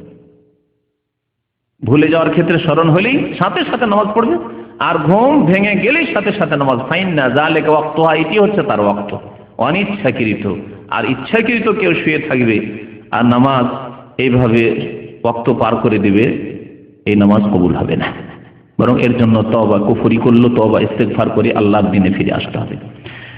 তো আল্লাহ পাক বলছেন যে ওই লোকেরা যারা ফরজ, ওয়াজিব, সুন্নত সব ইবাদত বন্দেগী রমজানে করার পরে আবার গুনাহ করতে লাগে, আবার ফরজ ওয়াজিব ছাড়তে লাগে, তারা ওই মহিলার মতো সারাদিন মেহনত করলো, তারপরে সুতাগুলিকে সে নিজেই কেটে ফেলে দিল। ওই রকম হবে না, আল্লাহ নিষেধ বলা তো কোনো তাদের মতো হয়েও না, কারণ এই মেহনতের ফল পাবে না। রমজান মাসে মেহনত করলে আল্লাহ পাকের সন্তুষ্টির জন্য, আর তারপরে সারা বছরে 11 মাসে সমস্ত মেহনতগুলিকে নষ্ট করে দিলে, যে নেকিগুলি সঞ্চয় করেছিল সবগুলি বরবাদ করে দিলে, ফরজ ছেড়ে দিয়ে, বিশেষ করে নামাজ ছেড়ে দিয়ে। সবচাইতে প্রিয় আমল আল্লাহ পাক রব্বুল আলামিনের নিকট হচ্ছে স্থায়ী আমল। স্থায়ী আমল, ফরজ সব সময় আদায় করতে হবে, এতে কোনো দ্বিমত নেই এবং এতে কোনো সন্দেহ নেই। ফরজ ছাড়া কোনো মুক্তি নেই, ফরজ ওয়াজিব ছাড়া কোনো মুক্তি নেই, হারাম থেকে বেঁচে থাকা ছাড়া মুক্তি নেই। কিন্তু নফল ইবাদত বন্দেগীর ক্ষেত্রে মুস্তাহাব যে ইবাদত বন্দেগীগুলি করলে ভালো, আর যদি কেউ না করতে পারে তাহলে কোনো গুনাহ নেই। এরকম বেশ কিছু ইবাদত বন্দেগী রয়েছে, সেগুলির ক্ষেত্রেও নবী করিম সাল্লাল্লাহু আলাইহি সাল্লামের সুন্নাত হচ্ছে স্থায়ীভাবে সে আমল করা, এবং রাসূলুল্লাহ সাল্লাল্লাহু আলাইহি ওয়াসাল্লাম সাহাবায়ে কেরামদেরকে উৎসাহিত করেছেন যে তোমরা সুন্নাত, মুস্তাহাব এবং নফল ইবাদত বন্দেগীর ক্ষেত্রে আল্লাহ পাকের প্রিয় আমল হচ্ছে যে আমল স্থায়ী হয়, সুতরাং ওই রকম আমল করো। মা আয়েশা রাদিয়াল্লাহু তাআলা আনহা একটি হাদিস শোনায়, বর্ণনা করেছেন, রাসূলুল্লাহ সাল্লাল্লাহু আলাইহি ওয়াসাল্লাম ইরশাদ করেছেন সাদ্দিদু ওয়া কারিবু, তোমরা সোজা পথের উপর থাকো এবং আল্লাহর নৈকট্য লাভের জন্য প্রচেষ্টা করো। সোজা পথের উপর থেকে, অর্থাৎ রাসূলুল্লাহ সাল্লাল্লাহু আলাইহি ওয়াসাল্লামের তরিকার উপর থেকে তোমরা বিভ্রান্তিতে গুমরাহিতে ডানে বামে না গিয়ে তোমরা কারিবু, আল্লাহর নৈকট্য লাভ করো। ওয়ালামু, এবং জেনে রাখো যে লাইন ইউদখিল আহাদাকুম আমালাহুল জান্নাহ, কোন মানুষের আমল তাকে জান্নাতে নিয়ে যেতে পারবে না। কোন মানুষের আমল দিয়ে জান্নাতে চলে যাবে তা সম্ভব নয়। নবী করিম সাল্লাল্লাহু আলাইহি ওয়াসাল্লাম এই বিষয়টিকে কয়েকটি হাদিসে বলেছেন যে কোন ব্যক্তি পৃথিবীর যদি মনে করে, এই আত্মহংকার আসে যে আমি অনেক আমল করেছি, নামাজ আমার কোনো ত্রুটি নেই, রোজা যখন থেকে সাবালক হয়েছে রোজায় কোনো ত্রুটি নেই, ঘাটতি নেই, আমার যাকাতে কোনো ঘাটতি নেই, আমি হজ অনেক হজ করেছি, আমার আমল দিয়ে আমি জান্নাতে চলে যাবো, যেতে পারবে না। এই আমল দিয়ে তার চোখের শুকরিয়া আদায় করতে পারবে না, দুনিয়ার যে সব নিয়ামত রয়েছে, তার হাতের শুকরিয়া আদায় করতে পারবে না, পায়ের শুকরিয়া আদায় করতে পারবে না, তার জবান বাক শক্তির শুকরিয়া আদায় করতে পারবে না। আল্লাহ পাক যে বহু নিয়ামত দিয়েছেন, ওয়াইন তাউদ্দু নি'মাতাল্লাহি লা তুহসুহা, আল্লাহর নিয়ামতকে যদি তোমরা গণনা করো, গণনা করে শেষ করতে পারবে না। এক একটি নিয়ামতের মূল্য দিতে পারবে না। আপনি কি আপনার দুটি চক্ষুকে বিক্রি করবেন 10 লাখ 5 লাখ টাকা দিয়ে, যে দুটি চক্ষু বিক্রি করে দেবেন? আপনার কোন নিয়ামতের আপনি মূল্য রাখবেন? আমার হাতের মূল্য কত, আমার পায়ের মূল্য কত, আমার ব্রেনের মূল্য কত, আমার কিডনির মূল্য কত মূল্য রাখতে পারবেন? সব আল্লাহর নিয়ামত। তাহলে আপনার যদি আল্লাহ পাক জিজ্ঞাসা করেন আপনাকে আমাকে যে তোমার এই নিয়ামতগুলির কি শুকরিয়া আদায় করেছো, তাহলে এই শুকরিয়া আদায় করতে গিয়ে আমাদের নামাজ রোজা শেষ হয়ে যাবে। তাহলে জান্নাতে যাওয়ার জন্য আর যে লাগবে ওই আমলগুলি কোথায়? তাহলে আমল দিয়ে জান্নাতে যাওয়া যাবে না। তবে আমল হচ্ছে আল্লাহ পাকের রহমত পাওয়ার মাধ্যম। জান্নাতে যেতে হবে আল্লাহর রহমতে। নবী করিম সাল্লাল্লাহু আলাইহি সাল্লামকে সাহাবারা যখন এই হাদিস শোনালেন, রাসূলুল্লাহ সাল্লাল্লাহু আলাইহি ওয়াসাল্লাম সাহাবারা জিজ্ঞাসা করলেন, ওয়ালা আনতা ইয়া রাসূলুল্লাহ, কোন মানুষ নিজের আমল দিয়ে জান্নাতে যাবেন এমনকি আপনিও? আপনি আপনার আমল দিয়ে জান্নাতে যেতে পারবেন না? বললেন রাসূলুল্লাহ সাল্লাল্লাহু আলাইহি ওয়াসাল্লাম, ওয়ালা আনা, এমনকি আমিও মুহাম্মদ সাল্লাল্লাহু আলাইহি ওয়াসাল্লাম বলছি যে আমিও আমার আমল দিয়ে নামাজ রোজা হজ যাকাত দান খায়রাত ভালো কাজ দিনের দাওয়াত এসব দিয়ে যে জান্নাতে চলে যাবো তা পারবো না। ইল্লা আন ইয়াতাগাম্মাদানি আল্লাহু বিরাহমাতিন মিনহু ওয়া ফাদল, তবে আল্লাহ পাক যদি তার অনুগ্রহ এবং রহমত দিয়ে আমাকে ঢেকে নেন, রহমত দিয়ে, আল্লাহর রহমত দিয়ে জান্নাতে পাওয়া যাবে। কিন্তু রহমত কার উপর হবে? আল্লাহ পাক বলেন ইন্না রাহমাতাল্লাহি কারীবুম মিনাল মুহসিনিন, নিশ্চয় আল্লাহর রহমত সৎকর্মশীলদের অত্যন্ত নিকটবর্তী। আল্লাহর রহমত হবে একমাত্র সৎকর্মশীলদের, ভালো আমলকারীদের উপর। সুতরাং ভালো আমল করলে এটি জারিয়া হবে, এটি মাধ্যম হবে, এটি ওসিলা হবে আল্লাহর রহমত পাওয়ার। আর আল্লাহর রহমতের বড় আশা করে বসে আছেন, আর আমলে বড় বড় ত্রুটি, ফরজ ওয়াজিবের ত্রুটি, হারাম খেয়ে বসে আছেন, হারাম কাজ করে বসে থাকছেন, তাহলে আল্লাহর রহমত পাওয়া যাবে না। তারপরে নবী করিম সাল্লাল্লাহু আলাইহি ওয়াসাল্লাম, ওয়া ইন্না আহাব্বাল আমালি আদওয়ামুহা ইলাল্লাহ ওয়া ইন কাল্লা, আল্লাহর নিকট সবচাইতে প্রিয় আমল হচ্ছে আদওয়ামুহা, স্থায়ী আমল, স্থায়ী আমল, ওয়া ইন কাল্লা, যদিও তার পরিমাণ কম হয়। এর একটি উদাহরণ দিচ্ছি। রমজান মাসে একজন লোক রাত্রে 100 রাকাত নামাজ পড়েছে।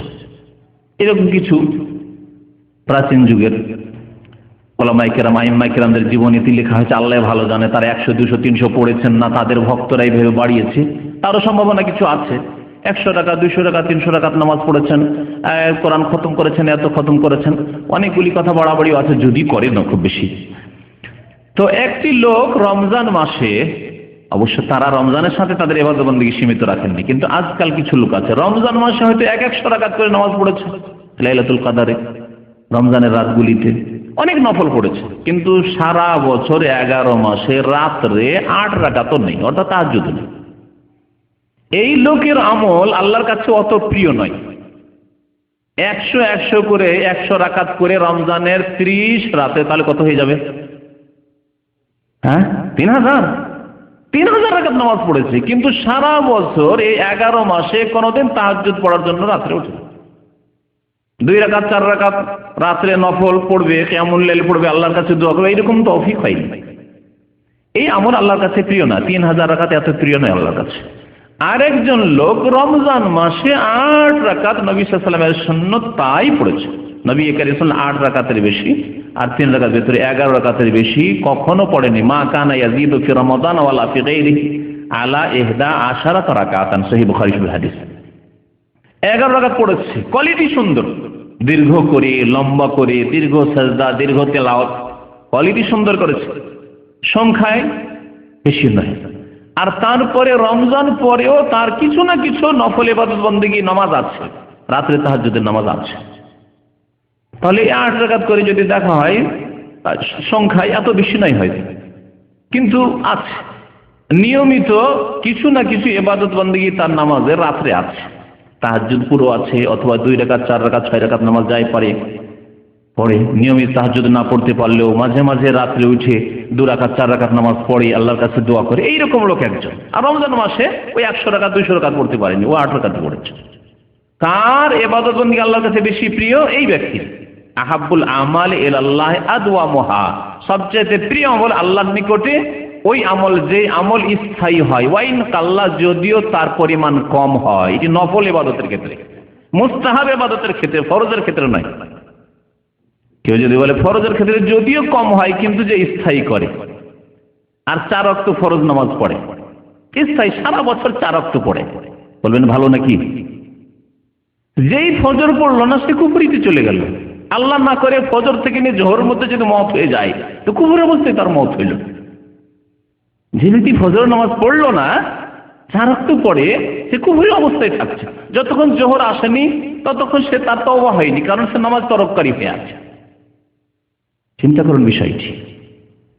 সেজন্য ফরজের ক্ষেত্রে কথা বলা হয়নি। নবী সাল্লাল্লাহু আলাইহি ওয়াসাল্লামের এই হাদিস বা এইরকম হাদিসগুলি স্থায়ী আমল, আল্লাহর নিকট প্রিয়, মানে নফল মুস্তাহাব ইবাদত বন্দেগীর ক্ষেত্রে সবচাইতে প্রিয় আমল আল্লাহ পাকের নিকট হচ্ছে স্থায়ী আমল। একজন লোক রমজান মাসে 5 খতম করলো, 3 খতম করলো কোরআনে কারীম। আচ্ছা, বহু মানুষ রয়েছে কিন্তু সারা বছরে 11 মাসে 1 খতম হয় না।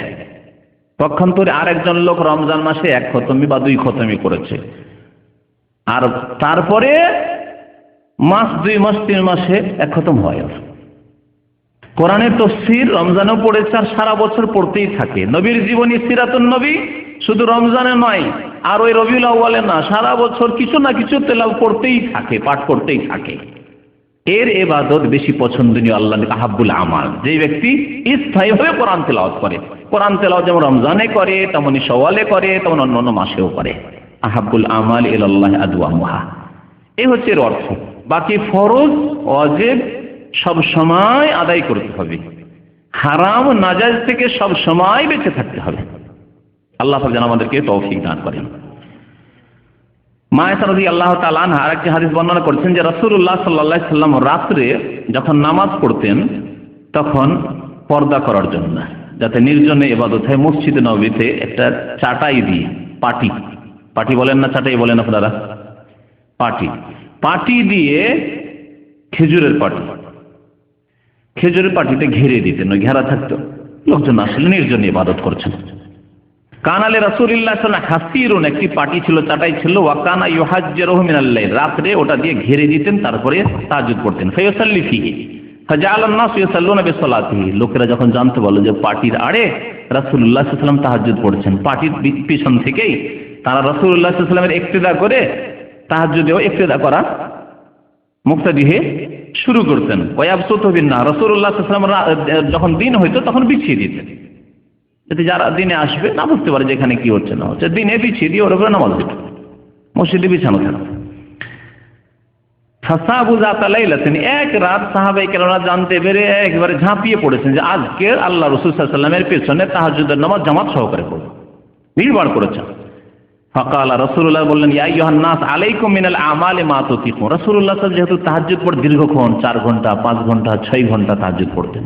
আল্লাহ পাক সূরা মুজাম্মিলে এই অবস্থাকে উল্লেখ করেছেন শুরুতে, প্রথম আয়াত, ইয়া আইয়ুহাল মুজাম্মিল কুমিল লাইলা ইল্লা কালিলা নিসফাহু আবিন কুসমিনহু কালিলা আও জিদ আলাইহি ওয়ারাত্তিলিল কুরআনা তারতিলা। আল্লাহ পাক আদেশ করেছেন রাসূলুল্লাহ সাল্লাল্লাহু আলাইহি ওয়াসাল্লামকে যে হে নবী, রাত্রে অল্প সময় ছাড়া বাকি সারা রাত তুমি কি করো? কুমিল লাইল, কিয়াম করো, তাহাজ্জুদ পড়ো। কুমিল লাইলা ইল্লা কালিলা, রাত্রে অল্প সময় ছাড়া বাকি সারা রাত তুমি তাহাজ্জুদ পড়ো। নিসফাহু, তার ব্যাখ্যাও আল্লাহ করছেন যে এর ব্যাখ্যা কি? নিসফাহু, কমপক্ষে অর্ধেক রাত। 10 ঘন্টা রাত হলে 5 ঘন্টা, মাগরিব থেকে নিয়ে ফজর আজান হওয়া পর্যন্ত 5 ঘন্টা তাহলে করতেন রাসূলুল্লাহ সাল্লাল্লাহু আলাইহি ওয়াসাল্লাম। আবিন কুসমিনহু কালিলা, কখনো কখনো এর সাথে কম করেন, অর্থাৎ 1/3 অংশ যদি হয়, আর যদি 9 ঘন্টা হয় তাহলে 3 ঘন্টা হয়, 10 ঘন্টা 12 ঘন্টা যদি হয় তাহলে আরো বেশি হয়, এইভাবে 4 ঘন্টা, 3.5 4 ঘন্টা। আউজিদ আলাইহি, অথবা এর চাইতে বেশি। নবী সাল্লাল্লাহু আলাইহি ওয়াসাল্লাম এই আয়াতের উপর বা এই অংশটুকুর উপর আমল করতে গিয়ে রাতের 2/3 অংশ তাহাজ্জুদ পড়তেন, অর্থাৎ 7 ঘন্টা 8 ঘন্টা তাহাজ্জুদ পড়তেন। সুবহানাল্লাহ, আমরা 1 ঘন্টার কথা চিন্তা করতে পারি না। 1 ঘন্টা যদি কোনো মসজিদের নামাজে অনেক লম্বা, রমজান মাসে তাও। আর সারা বছর 11 মাস চলে যাচ্ছে, হয়তো বলতে পারবেন না যে কোনো রাতে আমি 1 ঘন্টা আল্লাহ পাকের ইবাদত বন্দেগী নফল তাহাজ্জুদ পড়েছি, আল্লাহর কাছে কেঁদে দোয়া করেছি, সিজদায় পড়ে থেকেছি, বলতেই পারবেন না হয়তো। এই যদি আমাদের আমল নামার অবস্থা হয়, তাহলে কোথায় আমরা রয়েছি, কোথায় রাসূলুল্লাহ সাল্লাল্লাহু আলাইহি ওয়াসাল্লামের আমল? সাহাবায়ে কেরামরা এত মেহনত করে ইবাদত বন্দেগী করতে কষ্ট হবে তাদের, নবী সাল্লাল্লাহু আলাইহি ওয়াসাল্লাম করতেন। নবী সাল্লাল্লাহু আলাইহি ওয়াসাল্লামের যে শক্তি ক্ষমতা ছিল, ঈমানি ক্ষমতা, দৈহিক ক্ষমতা, তা অনেক সাহাবায়ে কেরামের ছিল না, বা সবারই ছিল না বললেই চলে। বললেন একদিন রাসূলুল্লাহ, ইয়া আইয়ুহান নাস, হে মানব সকল, আলাইকুম মিনাল আমালি মা তুতিকুন, তোমরা সেই আমলগুলি করো যেগুলি তোমরা পারো।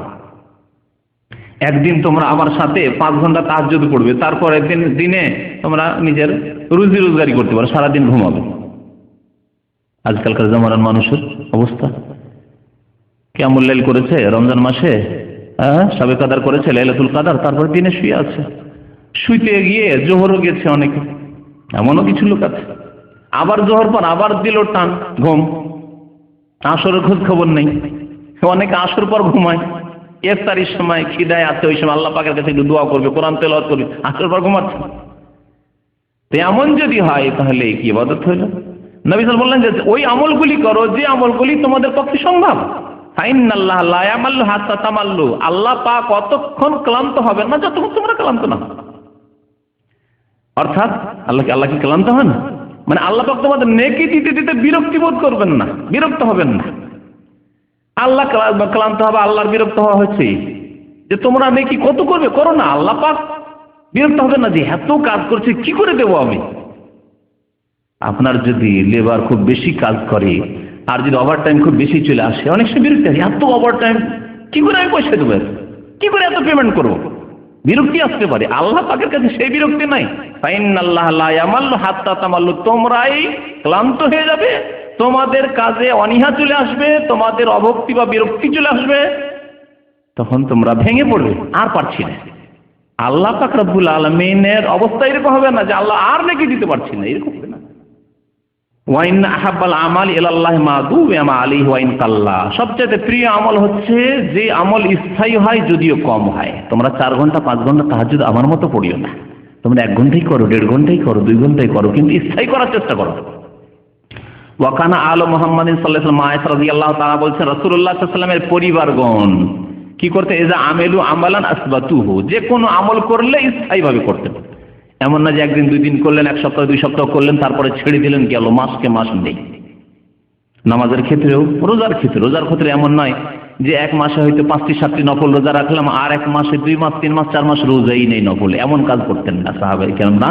এবং বিশেষ করে রাসূলুল্লাহ সাল্লাল্লাহু আলাইহি ওয়াসাল্লামের আলে বাইত, বলছেন আলো মুহাম্মদ সাল্লাল্লাহু আলাইহি ওয়াসাল্লাম, রাসূলুল্লাহ তো আলে বাইত অর্থাৎ তার বিবিগণ, তার মেয়েরা, তার বংশের লোকেরা, এজা আমেলু আমালান, যখনই কোনো আমল করতেন আসবাতুহু। আর কি হাদিস রয়েছে মা আয়েশা রাদিয়াল্লাহু তাআলা আনহা সম্পর্কে স্বয়ং, যে মা আয়েশা রাদিয়াল্লাহু কোনো আমল শুরু করে দিলে সেটা স্থায়ীভাবে করতেন। সোমবারের রোজা নিয়মিত করে যাচ্ছেন, বৃহস্পতিবার রোজা নিয়মিত করে যাচ্ছেন, তাহাজ্জুদ পড়ছেন নিয়মিত পড়ে যাচ্ছেন। এইভাবে তারা স্থায়ীভাবে নফল মুস্তাহাব আমলগুলি করতেন। একবার আয়েশা রাদিয়াল্লাহু তাআলা আনহাকে এক তাবেঈ আলকামা জিজ্ঞেস করছেন যে হালকানা রাসূলুল্লাহ সাল্লাল্লাহু আলাইহি ওয়াসাল্লাম ইয়াখতাসু মিনাল আইয়ামি শাইআন, রাসূলুল্লাহ সাল্লাল্লাহু আলাইহি ওয়াসাল্লাম কি বিশেষ কোনো দিনে কোনো বিশেষ আমল করতেন বা বিশেষ রাতে? কালাতুল্লাহ না, রাসূলুল্লাহ সাল্লাল্লাহু আলাইহি ওয়াসাল্লাম সারা বছর বিশেষ কোনো রাতে সবিনা পড়তে হবে আর এই রাত জাগতে হবে যে বিদাতীদের মধ্যে আছে, ওইসব করতেন না। বিশেষ রাতে বিশেষ দিনে কোনো বিশেষ আমল এইরকম কাজ করতেন না। কানা আমালহু দিমা, রাসূলুল্লাহ সাল্লাল্লাহু আলাইহি ওয়াসাল্লাম আমল হচ্ছে স্থায়ী, দিমা স্থায়িত্ব ছিল, সে আমলে কন্টিনিউ করে যেতেন। এমন নয় যে বিশেষ একটি দিন বিশেষ একটি রাত চলছে, এটি হচ্ছে ইবাদতের রাত, এরকম করতেন না। ওয়া আইয়ুকুম ইউতিকু মা কানা রাসূলুল্লাহ সাল্লাল্লাহু আলাইহি ওয়াসাল্লাম ইউতিকু, তোমাদের মধ্যে কে আছে যে রাসূলুল্লাহ সাল্লাল্লাহু আলাইহি ওয়াসাল্লামের মতো সক্ষম হবে? আল্লাহ রাসূল সাল্লাল্লাহু আলাইহি ওয়াসাল্লাম যেভাবে স্থায়ীভাবে দীর্ঘ তাহাজ্জুদ পড়তেন, রাত জাগরণ করতেন, ইবাদত বন্দেগী করতেন, মেহনত পরিশ্রম করতেন, তোমাদের কেউ কি এরকম পারবে? সহিহ বুখারী শরীফের হাদিস। একটি কথা এর একটু আগে বলেছি যে ফরজের ক্ষেত্রে কোনো রকমের ছাড় নেই, যে ফরজে আপনি কম করবেন বেশি করবেন, এই ইখতিয়ার দেওয়া হয়নি। আল্লাহ পাক কোরআনে কারীমে ইরশাদ করেছেন ওয়া মা কানা লিল মুমিনিন ওয়ালা মুমিনাতিন ইযা কাদাল্লাহু ওয়া রাসূলুহু আমরান আন ইয়াকুনা লাহুমুল খিয়ারাতু মিন আমরিহিম, কোন মুমিন পুরুষের অথবা মুমিন নারীর এই ইখতিয়ার নেই যে আল্লাহ পাক বা তার রাসূল যখন ফয়সালা করে দেবে, ইযা কাদাল্লাহু ওয়া রাসূলুহু আমরান, আল্লাহ অথবা রাসূলের ফয়সালা, শুধু কোরআনের কথা নয়, হাদিসে এসেছে আল্লাহর ফয়সালা হয়ে গেছে, রাসূলের ফয়সালা হয়ে গেছে, কোনো আদেশ হয়ে গেছে, ফরজ আদেশ ওয়াজিব আদেশ হয়ে গেছে, আন ইয়াকুনা লাহুমুল খিয়ারাতু মিন আমরিহিম, তারপরে তাদের তাতে অপশন থাকবে এখতিয়ার থাকবে, চয়েস থাকবে, পারলে করলাম, না হয় করলাম না, আজকে পারলাম করলাম, আরেকদিন করলাম না, আজকে ফজরটা পড়লাম, আগামী দিন পারলাম না, আজকে সুস্থ আছি পড়লাম, আজকে ক্লান্ত আছি পড়লাম না একবার বাদ দিলাম, তা চলবে না। আল্লাহ পাক যতটুকু ছাড় দিয়েছেন ততটুকু। আল্লাহ পাক মুসাফিরের কসর আল্লাহ কবুল করেছেন, তাই না? মুসাফির 4 রাকাত বিশিষ্ট নামাজে 2 রাকাত পড়বে। আপনি যদি বাড়িতেই আপনি কসর করা শুরু করেন, চলবে? আপনাকে এখানে ছাড় দেওয়া হয়নি। আপনি যদি 17 রাকাত নামাজ নিজে থেকে ডিসকাউন্ট করে নেন যে আমি এখানে ডিসকাউন্ট নেব, চলবে? এখানে আল্লাহ পাক ডিসকাউন্ট করেননি। তো বলছিলাম যে ফরজ নামাজে কম বেশি করা চলবে না, এই কথাটি একটি বেদুইনি বুঝত। এই বিষয়টি একটি যাযাবর যে অসভ্য ছিল তারাও বুঝত, কিন্তু আজকালকার অধিকাংশ মুসলিম বোঝে না যে 5 ওয়াক্ত নামাজে কোনো রকমের ঘাটতি চলবে না, আর ঘাটতি করে ইসলাম থাকবে না, মুসলিম থাকবে না, এই কথা বুঝে না। দেখুন বলছেন তালহা বিন উবাইদুল্লাহ আশরা মুবাশশারের একজন, তিনি যা রাজুলুন ইলা রাসূলিল্লাহ সাল্লাল্লাহু আলাইহি ওয়াসাল্লাম, আল্লাহ রাসূল সাল্লাল্লাহু আলাইহি ওয়াসাল্লামের সামনে একজন লোক আসলো, মিন আহলে নাজদ, নাজদ থেকে। নাজদ বলা হয় এই কাসিম থেকে শুরু করে রিয়াদ আল খারাজ পর্যন্ত উঁচা এলাকা, আমাদের দেশে বরিন্দ্রা এলাকা বলে উঁচা এলাকাকে। তো নাজদ হচ্ছে উঁচা এলাকা, মক্কা মদিনার এলাকার তুলনায়, হিজাজের তুলনায় এই এলাকাগুলি উঁচা, সেজন্য এই এলাকাকে নাজদ বলা হয়। সায়ের রাস, মাথার চুলগুলি বিক্ষিপ্ত হয়েছিল, পয়সা নেই যে চিরুনি করবে, অভাব, তেল নেই তার কাছে, বিক্ষিপ্ত চুল নেই। ইউসমাউ দাউইউ সাউতিহি, গুনগুন গুনগুর করে কি বলছে যেন মনে মনে আর আসছে, গরিব মানুষ, জীর্ণ শীর্ণ অবস্থায়। ওয়ালা ইফকাহু মা ইয়াকুল, মনে মনে কি যে বলছে বোঝাও যায় না কি বলছে। হাত্তা দানা, একেবারে নিকটবর্তী হলো রাসূলুল্লাহ সাল্লাল্লাহু আলাইহি ওয়াসাল্লাম। ফাইদা হুয়া ইয়াসাল আনিল ইসলাম, নতুন মুসলিম হয়েছে, ইসলাম সম্পর্কে জিজ্ঞাসা করলো যে আপনি ইসলামের একটু এক্সপ্লেন করুন, ইসলামের একটু ব্যাখ্যা করুন যে ইসলাম কি, কেমন করে আমি ইসলাম পালন করব, ইসলাম কি জিজ্ঞাসা করলো। সেই ব্যক্তি রাসূলুল্লাহ সাল্লাল্লাহু আলাইহি ওয়াসাল্লামের সামনে এসে, কত দূর সফর করেছে সেই জামানায় উটের পিঠে চেপে, রিয়াদ থেকে মদিনা উটের পিঠে যাওয়ার কথা এখন চিন্তা করুন। আজকালকার মতো রাস্তা নেই, সব পাহাড় আর পর্বত আর মরুভূমি সব।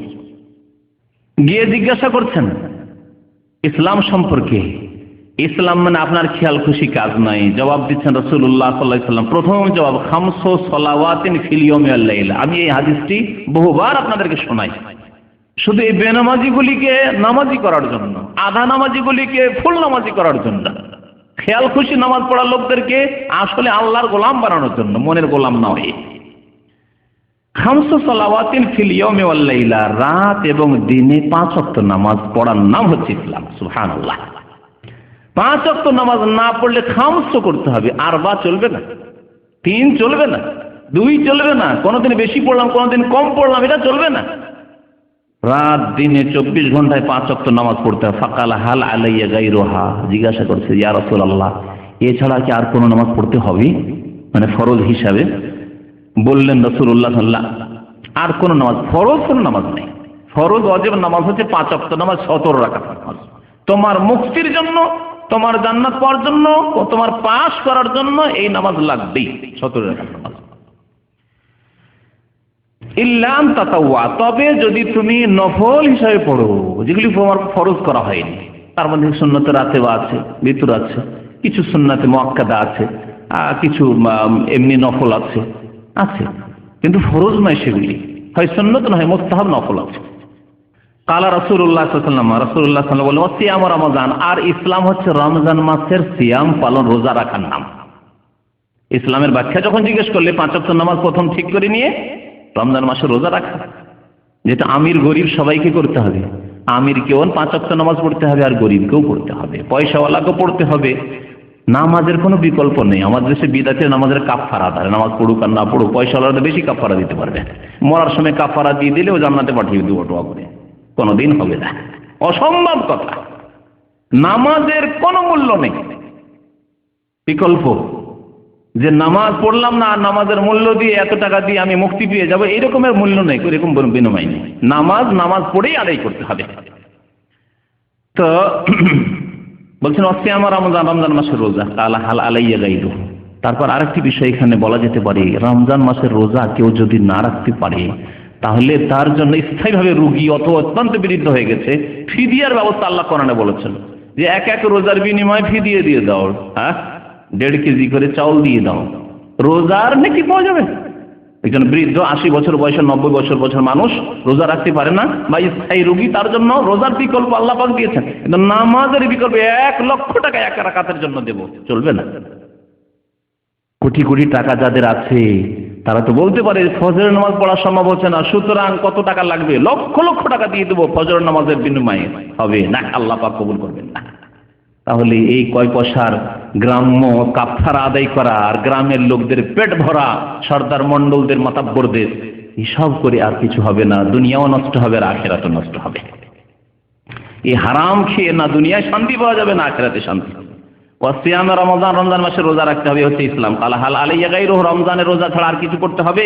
কাল আল্লাহ, আর কোনো রোজা ফরজ নেই সারা বছরে, তবে ইল্লা আন তাতাওয়া, তবে কোন নফল রোজা রাখো, শাওয়াল মাসে 6টি রোজা রাখো, নবী সাল্লাল্লাহু আলাইহি ওয়াসাল্লামের ফজিলত বলেছেন যে আরাফার রোজা রাখো, মুহররমের আশুরার রোজা রাখো, এইভাবে যেসব রোজা রয়েছে, মাসে 3টি করে রোজা রয়েছে, সোমবার বৃহস্পতিবার রোজা রয়েছে, সব রোজা রাখো, নফল করো, অসুবিধা নেই।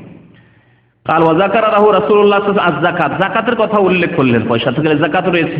কাল হাল আলাইয়া গায়রুহা, যাকাত ছাড়া আর কিছু লাগবে, 2.5% ছাড়া। কাল আল্লাহ ইল্লা আন তাতাওয়া, আর কিছু নেই, তবে তুমি যদি নফল দান খায়রাত করো, সাদকা করো তো ভালো কথা। ফাআদবারা রাজুল, ওই লোকটি চলে যাচ্ছে, বিদায় নিচ্ছে। ওয়া হুয়া ইয়াকুল, বেদুইন মানুষ বলতে বলতে যাচ্ছে, কি বলছে? ওয়াল্লাহি, আল্লাহর শপথ করে বলছে, আল্লাহর কসম করে বলছে, লা আজিদু আলা হাযা ওয়ালা আনকুসু, আমি যা শুনলাম তাতে কোন রকমের নিজের পক্ষ থেকে বাড়াবো না, ওয়ালা আনকুসু, আর তাতে কোন রকমের ঘাটতিও করব না। কেমন আনুগত্য, এর নাম হচ্ছে আনুগত্য। আল্লাহ এবং রাসূলের ফয়সালা হয়েছে 5 ওয়াক্ত নামাজ, আমি 4ও করব না, 3ও করব না, আর খেয়াল খুশি না আমার এই 5-এ মুক্তি হবে না, আমি গুনাহগার পাপী তাবি, সেই জন্য 6 ওয়াক্ত 7 ওয়াক্ত করব, এসবও করতে যাব না। আমি 100 পড়বো, 200 পড়বো, এসব বিদআতীদের বাড়াবাড়ি, এসব নাই। 2 ঈদ দিলেন, ঈদুল ফিতর, ঈদুল আযহা, বিদআতীরা বলছেন না, 2 ঈদ দিয়ে তো আমাদের হইতো না, আমাদের লাগবে ঈদে মিলাদুন নবী। এটি সাহাবায়ে কেরামের তরিকা ছিল না। বেদুইন যা যাবর বুঝতো যে আল্লাহর নবী যা দিয়েছেন তাতে কমও করা হবে না, বেশিও করা হবে না। এর নাম হচ্ছে আনুগত্য, এর নাম হচ্ছে আল্লাহ পাকের গোলামি এবং রাসূলুল্লাহ সাল্লাল্লাহু আলাইহি সাল্লামের অনুগত হওয়া, অনুসরণ। নবী সাল্লাল্লাহু আলাইহি ওয়াসাল্লাম শুনলেন ওর কথা, যে আল্লাহর কসম করে বলছি, লা আজিদু আলা হাযা ওয়ালা আনকুস, আমি কমাবো না বাড়াবো না। কালা রাসূলুল্লাহ সাল্লাল্লাহু আলাইহি ওয়াসাল্লাম, রাসূলুল্লাহ সাল্লাল্লাহু আলাইহি ওয়াসাল্লাম বললেন, আফলাহা ইন সাদাকা, এই যে ব্যক্তি যদি এই কথা সত্য করে দেখায় যে বাড়াইলো না আর কমালো না, তাহলে অবশ্যই সেই ব্যক্তি মুক্তি পেয়ে গেল, সার্বিক মঙ্গল হাসিল করলো। আফলাহা, ফালাহ পেয়ে গেল, হাইয়া আলাল ফালাহ, নামাজে ফালার জন্য ডাকা, সেই ব্যক্তি মুক্তি পেয়ে গেল। এর কাছাকাছি আরেকটি হাদিস রয়েছে, আবু হুরায়রা রাদিয়াল্লাহু তাআলা আনহু বর্ণনা করছেন, বলছেন যে এক বেদুইন, আরাবী, আরাবী মানে যাযাবর, যারা একেবারে বেদুইন হয়ে, আজকালও কিছু অল্প স্বল্প লোক আছে, ওই খেমা লাগিয়ে, তাঁবু লাগিয়ে 2-4 দিন 10 দিন থাকলো, বকরি ছাগল উট চড়াচ্ছে, ওখানে ঘাস পানি শেষ হয়ে গেল, ওখান থেকে আবার অন্য জায়গায় চলে, তাদের কোনো বাড়ি ঘর নেই, এটাকে বলে আরাবী, বেদুইন। আসলো আতান নবী সাল্লাল্লাহু আলাইহি ওয়াসাল্লাম, নবী সাল্লাল্লাহু আলাইহি ওয়াসাল্লামের দরবারে এসে বলছে, দুল্লানি আলা আমালিন ইযা আমিলতুহু দাখালতুল জান্নাহ, হে নবী সাল্লাল্লাহু আলাইহি ওয়াসাল্লাম, আপনি আমাকে এমন আমল বলে দেন যে আমল যদি আমি করি তাহলে জান্নাতে দাখিল হতে পারবো। জান্নাতে যাওয়ার কত আশা আকাঙ্ক্ষা, আমরা এইরকম এই আগ্রহ আমরা রাখি না, যে এমন কিছু আমল চাই যে আমলগুলি করলে জান্নাতে যেতে পারবো, এবং সহি আমল চাই, কোরআন এবং হাদিসের আমল চাই, যাচাই বাছাই করবো, বিদাতি কথা না হয়, ভুল কথা না হয়। আজকালকার জামানায় এত বিদাতে ছড়াছড়ি হয়েছে যে জান্নাত যাওয়ার কেউ দুয়ায়ে গঞ্জুল আরশ পড়ছে, কেউ দুরুদের তাজ পড়ছে, কেউ দুরুদে লাখি করছে, দুরুদে মাহি করছে, কেউ তোনাজ্জিনা করছে, হ্যাঁ, কেউ আহাদনামা করছে, এইসব বিদাত লিপ্ত হয়। কেউ ওজিফা, ওই বিদাতির চটি নুরানি ওজিফা করছে, আর কোরআন এবং হাদিসে কি আছে তার কোনো খোঁজ খবর রাখে না। জান্নাতে যেতে চাইলেই নির্ভেজাল রাস্তার উপর আসতে হবে। রাসূলুল্লাহ সাল্লাল্লাহু আলাইহি ওয়াসাল্লাম থেকে প্রমাণিত কিনা এই কাজগুলি, আমলগুলি যে করছি, আমাকে যাচাই করে দেখতে হবে না। জালের জামানা, যদি জাল টাকা শোনেন যে মার্কেটে জাল টাকার খুব ছড়াছড়ি হয়েছে, 500 টাকা নোট নাকি খুব জাল হয়েছে, তাহলে টাকা কি চেক করে নেবেন না? অবশ্যই চেক করে। শিরক বিদআতের জামানা আজকাল, সুতরাং আপনাকে প্রত্যেকটা আমল চেক করে নিতে হবে যে আমলটি করছি এটা সহিহ না জয়ীফ, না জাল না মিথ্যা। জান্নাতে যাব এইরকম কোন আমল বলে দেন। নবী সাল্লাল্লাহু আলাইহি ওয়াসাল্লাম বলেন তা'বুদুল্লাহ ওয়া লা তুশরিকু বিহি, একমাত্র আল্লাহর ইবাদত করবে, আল্লাহর সাথে কাউকে শরীক করবে না। ওয়া তুকিমুস সালাতাল মাকতুবা, ফরজ নামাজ আদায় করবে 2 নম্বরে বলেন। ওয়া তুআদ্দিস যাকাতাল মাফরুজা, ফরজ যাকাত আদায় করবে। ওয়া তাসুমু রমজান, রমজান মাসে রোজা রাখবে। কাল ওয়াল্লাযী নাফসি বিয়াদিহি, সেই ব্যক্তি বলছে আল্লাহর কসম করে বলছি যার হাতে আমার প্রাণ রয়েছে, জীবন রয়েছে, লা আজিদু আলা হাযা, আমি এর বেশি করব না, ফরজ এর বেশি করব না। অল্প আমলও যদি হয় কিন্তু ফরজ অজিবকে আপনি ঠিক রেখেছেন, তাহলে জান্নাত পাওয়া যাবে।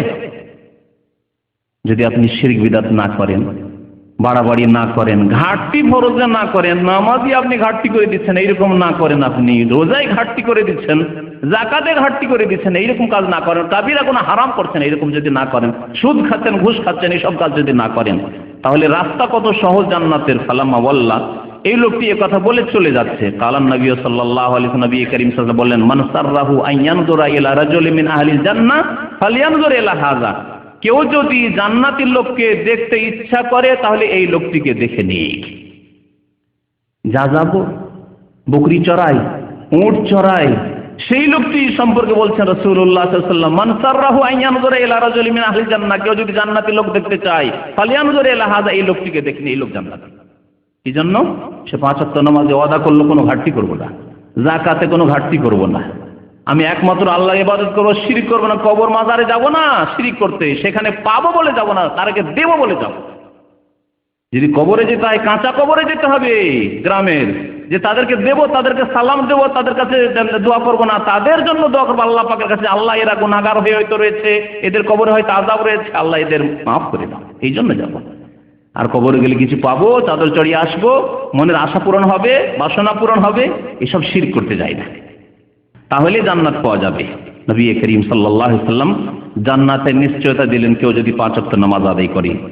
নবী করিম সাল্লাল্লাহু আলাইহি ওয়াসাল্লাম বিদায় হজে, হাজ্জাতুল ওয়াদা, বিদায় হজে যে খুতবা দিয়েছিলেন তার একটি অংশে বলেছিলেন, ইত্তাকুল্লাহ রাব্বাকুম, হে মানুষ তোমরা তোমাদের রব আল্লাহকে ভয় করো, ওয়া সাল্লু খামসাকুম, তোমরা 5 ওয়াক্ত নামাজ কায়েম করো, ওয়া সুমু শাহরাকুম, তোমাদের মাহে রমজানের রোজা রাখো, ওয়া আদ্দু যাকাতা আমওয়ালিকুম, আর তোমাদের মালের যাকাত আদায় করো, ওয়া আতিউ যা আমরিকুম, তোমাদের যে নেতৃস্থানীয় ব্যক্তি যারা রয়েছে, শাসক রয়েছে, তাদের আনুগত্য করো, বিদ্রোহ ঘোষণা করিও না, তাদের বিরুদ্ধে বেরিয়ে পড়িও না। তাদখুলু জান্নাত রাব্বিকুম, তাহলে তোমরা রবের জান্নাতে প্রবেশ করবে, রবের জান্নাতে প্রবেশ করবে। সাল্লু খামসাকুম, 5 ওয়াক্ত নামাজ পড়লে নবী করিম সাল্লাল্লাহু আলাইহি ওয়াসাল্লাম বলছেন আবু উমামার ছাত্র তাবেঈ, যে আবু উমামাকে জিজ্ঞেস করলাম যে আপনি রাসূলুল্লাহ সাল্লাল্লাহু আলাইহি ওয়াসাল্লামের কাছে কখন শুনেছেন এই কথাটি? বলছে হাযাল হাদিস সামিতু আনা ইবনু 30 সানা, এই হাদিসটি আমার বয়স যখন 30 বছর তখন শুনেছি। দীর্ঘদিন পরে তিনি বর্ণনা করছেন এই হাদিসটি, হাদিসটি তিরমিজিতে রয়েছে। নবী করিম সাল্লাল্লাহু আলাইহি ওয়াসাল্লামের আরেকটি হাদিস দিয়ে শেষ করছি। যখন মদিনায় হিজরত করে আসলেন রাসূলুল্লাহ সাল্লাল্লাহু আলাইহি ওয়াসাল্লাম, হাদিস মুসনাদ আহমদে রয়েছে, ইবনে মাজাতে রয়েছে, তিরমিজিতে রয়েছে। লাম্মা কাদিমান নবী সাল্লাল্লাহু আলাইহি ওয়াসাল্লাম মদিনাতে, মদিনায় যখন হিজরত করে আসলেন, ইনজাফালান নাসু কিবালাহু, তাকে দেখার জন্য লোকের ঢল নেমে পড়ল, এত ভিড়, সারা মদিনার লোক, মুসলিম অমুসলিম, ইহুদিরা বাস করতো, মুশরিক, সবাই দেখার জন্য এসেছে।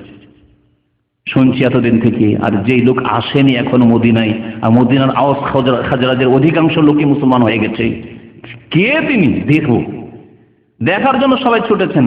আর সবাই বলছে, সবারই মুখে এক কথা, কাদেমা রাসূলুল্লাহ সাল্লাল্লাহু আলাইহি ওয়াসাল্লাম, কাদেমা রাসূলুল্লাহ সাল্লাল্লাহু আলাইহি ওয়াসাল্লাম। বলছেন বর্ণনাকারী আব্দুল্লাহ বিন সালাম, ইহুদিদের সবচেয়ে বড় আলেম মদিনার ছিলেন তিনি, ইহুদি ধর্মের আলেম ছিলেন, রাদিয়াল্লাহু তাআলা, পরে মুসলমান হয়ে গেছিলেন।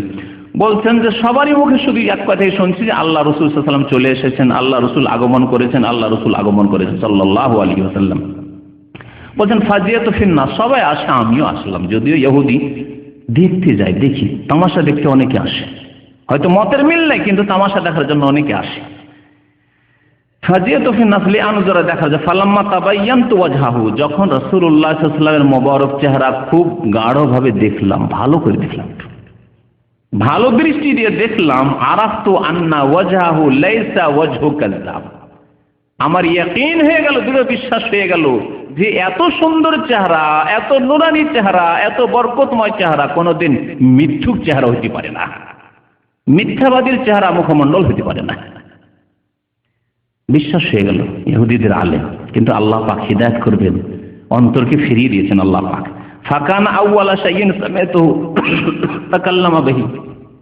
রাসূলুল্লাহ সাল্লাল্লাহু আলাইহি ওয়াসাল্লাম সর্বপ্রথম যে কথাটি মদিনায় কদম রেখে বসে যে কথাটি বলেছিলেন, আন কালিয়া আইয়ুহান নাস, হে মানব সকল, হে মানব সকল, আফসুস সালাম, তোমরা বেশি বেশি সালামের প্রচার করো। সালামের প্রচার করলে মহব্বত বাড়বে, ভালোবাসা বাড়বে, মনের কালিমা হিংসা বিদ্বেষ দূর হবে, শত্রুতা দূর হবে, ভুল বুঝাবুঝি দূর হবে।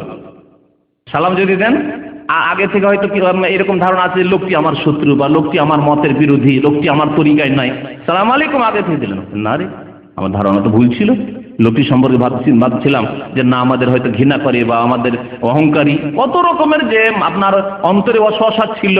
আজকাল আকীদার ইখতিলাফ, হয়তো ভাবছিলেন লোকটি বিদাতি, যখন সালাম দিল না আগে থেকে সালাম দিচ্ছে তার মানে একেবারে কঠোর না, লোক চলার মতো লোক। যদি এইরকম ধারণা থাকে কোনো ব্যক্তি সম্পর্কে যে লোক অহংকারী, আর যখনই সালাম দিল কে বললো অহংকারী, অহংকারী হলে আমাকে সালাম দেয়, আগে থেকেই সালাম দিয়ে দিচ্ছে আমাকে, কত রকম ভুল দূর হবে। একবার হয়তো রাস্তায় সালাম দিয়েছিল খেয়াল করেনি, আপনার মনে উল্টো ধারণায় না এ অহংকারী, সালামের জবাবই দেয় না। আর একদিন দেখছেন আপনাকে দেখতে পেয়েছে আগে থেকে সালাম দিচ্ছে, সালাম আলাইকুম সালাম দিচ্ছে, আপনার সব ভুল ধারণা দূর হয়ে গেল, না ভুল কথা, তাহলে সেদিন খেয়াল করেননি হয়তো। অনেক ফায়দা রয়েছে, ভালোবাসা জন্মাবে, অন্তরে যেসব শত্রুতা বা ভুল বুঝাবুঝি আছে সেগুলি দূর হবে। আফসুস সালাম ও আত'আম, আর গরিবদেরকে অন্নদান করো, গরিবদেরকে দিতে হবে। আর যারা সচ্ছলদের মধ্যে যারা নেক লোক, সৎ লোক, তাদেরকে খাওয়ান, যেমন নবী সাল্লাল্লাহু আলাইহি ওয়াসাল্লাম বলেছেন। ওয়াসিলুল আরহাম, আর তোমরা আত্মীয়দের সাথে সুসম্পর্ক রাখো। ওয়াসাল্লু বিল-লাইলি ওয়ান-নাসু নিয়াম, আর তোমরা রাত্রে নামাজ পড়ো যখন মানুষ ঘুমিয়ে থাকে।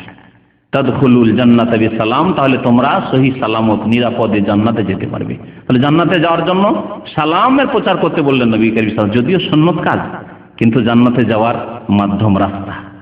মানুষকে খাওয়াতে বললেন,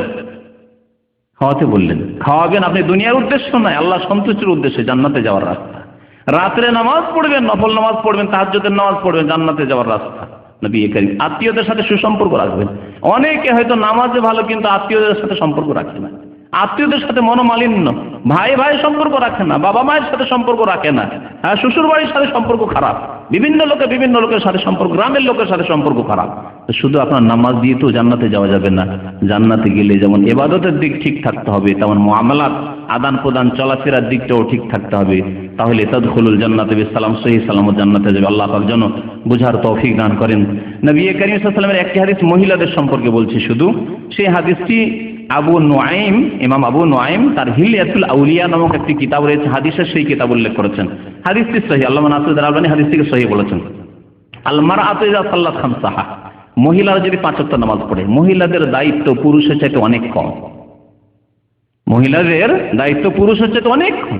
পুরুষের দায়িত্ব আছে রুজি রোজগার করে নিয়ে আসতে হবে, খাবার দিতে হবে, নিজের খাবার ব্যবস্থা করতে হবে, বাবা মা আছে তাদের খাবার ব্যবস্থা করতে হবে, স্ত্রী আছে তার ব্যবস্থা করতে হবে খাবারের, ছেলে মেয়েদের ভরণ পোষণের ব্যবস্থা করতে হবে ইত্যাদি, অনেক দায়িত্ব।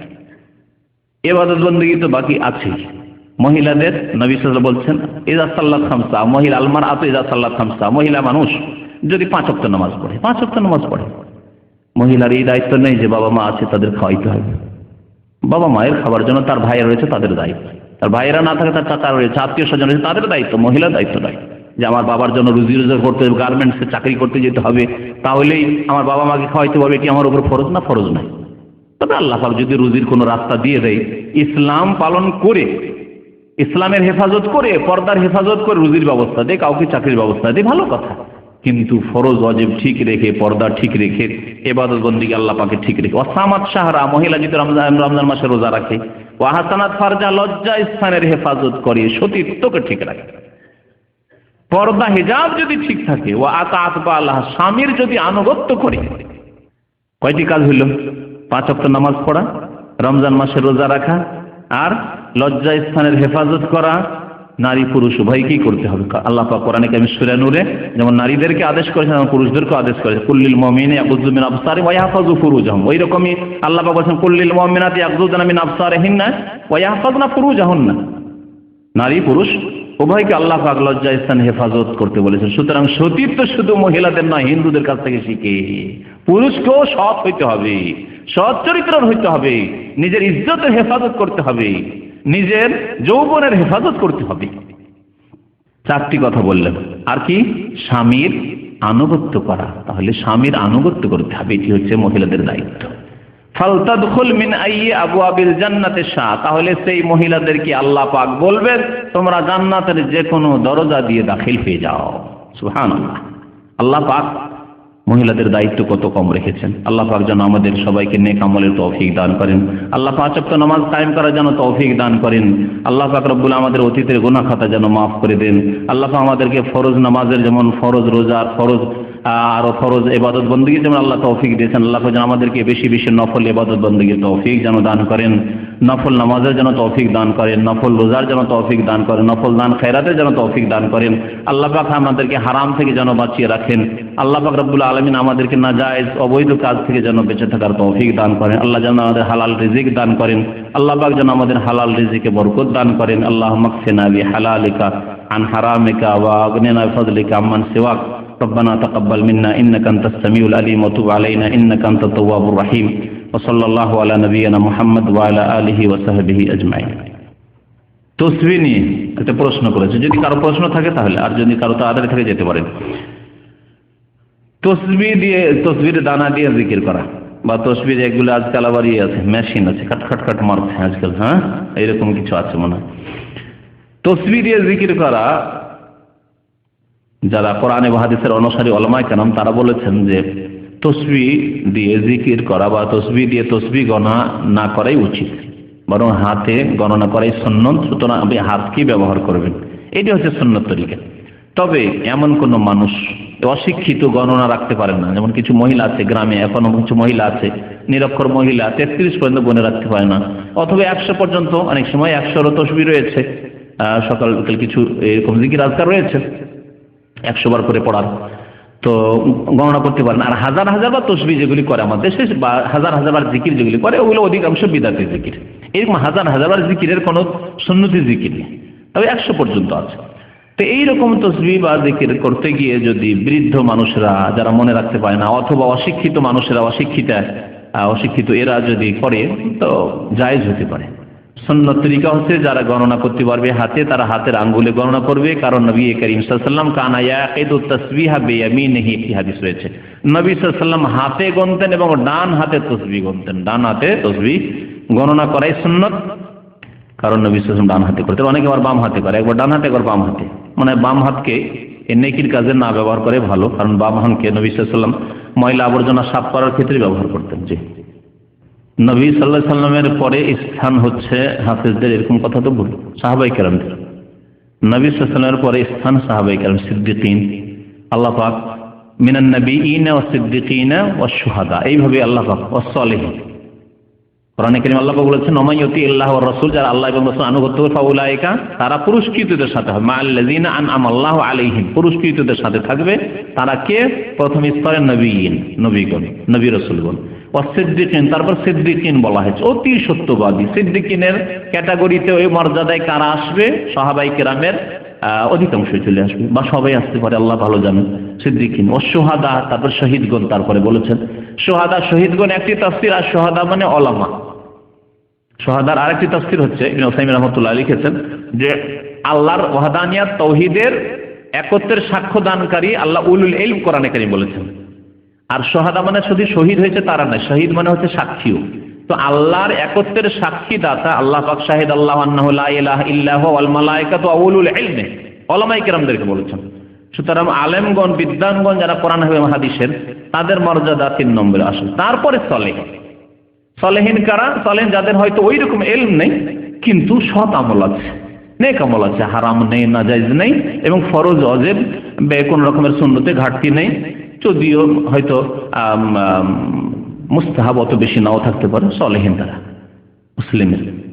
জি, আর তার নিচে আসবে ফাসিক, যাদের গুনাহ আছে, নেকিও আছে, গুনাহ আছে, নেকি আছে। তার নিচে আসবে কাফেরিন, তারা পুরস্কৃত নয়, তারা মাগদুব আলাইহিম ওয়ালাদ দাল্লিনের মধ্যে আসবে। আল্লাহ পাক 3 ভাগে ভাগ করেছেন না সূরা ফাতিহায়। সূরা এক হচ্ছে আনআমতা আলাইহিম, পুরস্কৃত হচ্ছে নবিয়িন, সিদ্দিকিন, শুহাদা, সলেহিন, তাই না? আর তার নিচে আছে ফাসিকিন আর কাফেরিন, মুশরিকিন, এগুলি আসবে। ওরা হচ্ছে গায়রুল মাগদুবি আলাইহিম ওয়ালাদ দাল্লিন, হয় অভিশপ্ত আর না হলে পথভ্রষ্ট।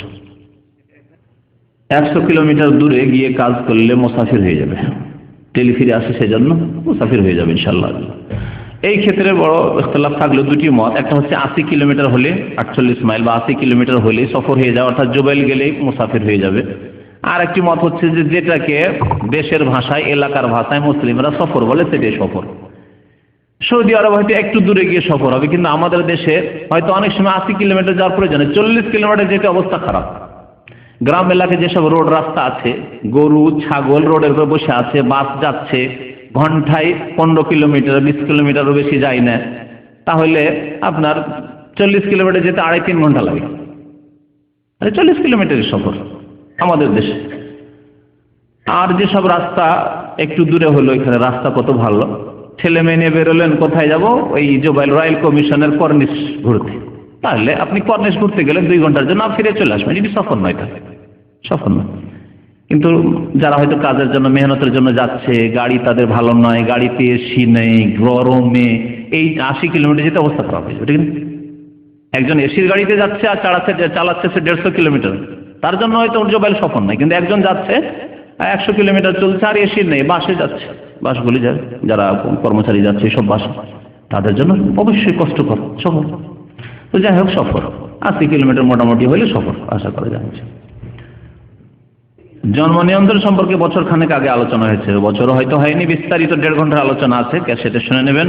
জন্ম নিয়ন্ত্রণ যদি খাওয়ার ভয় করে যে খাওয়াতে পারবো না, তাহলে জায়েজ নাই।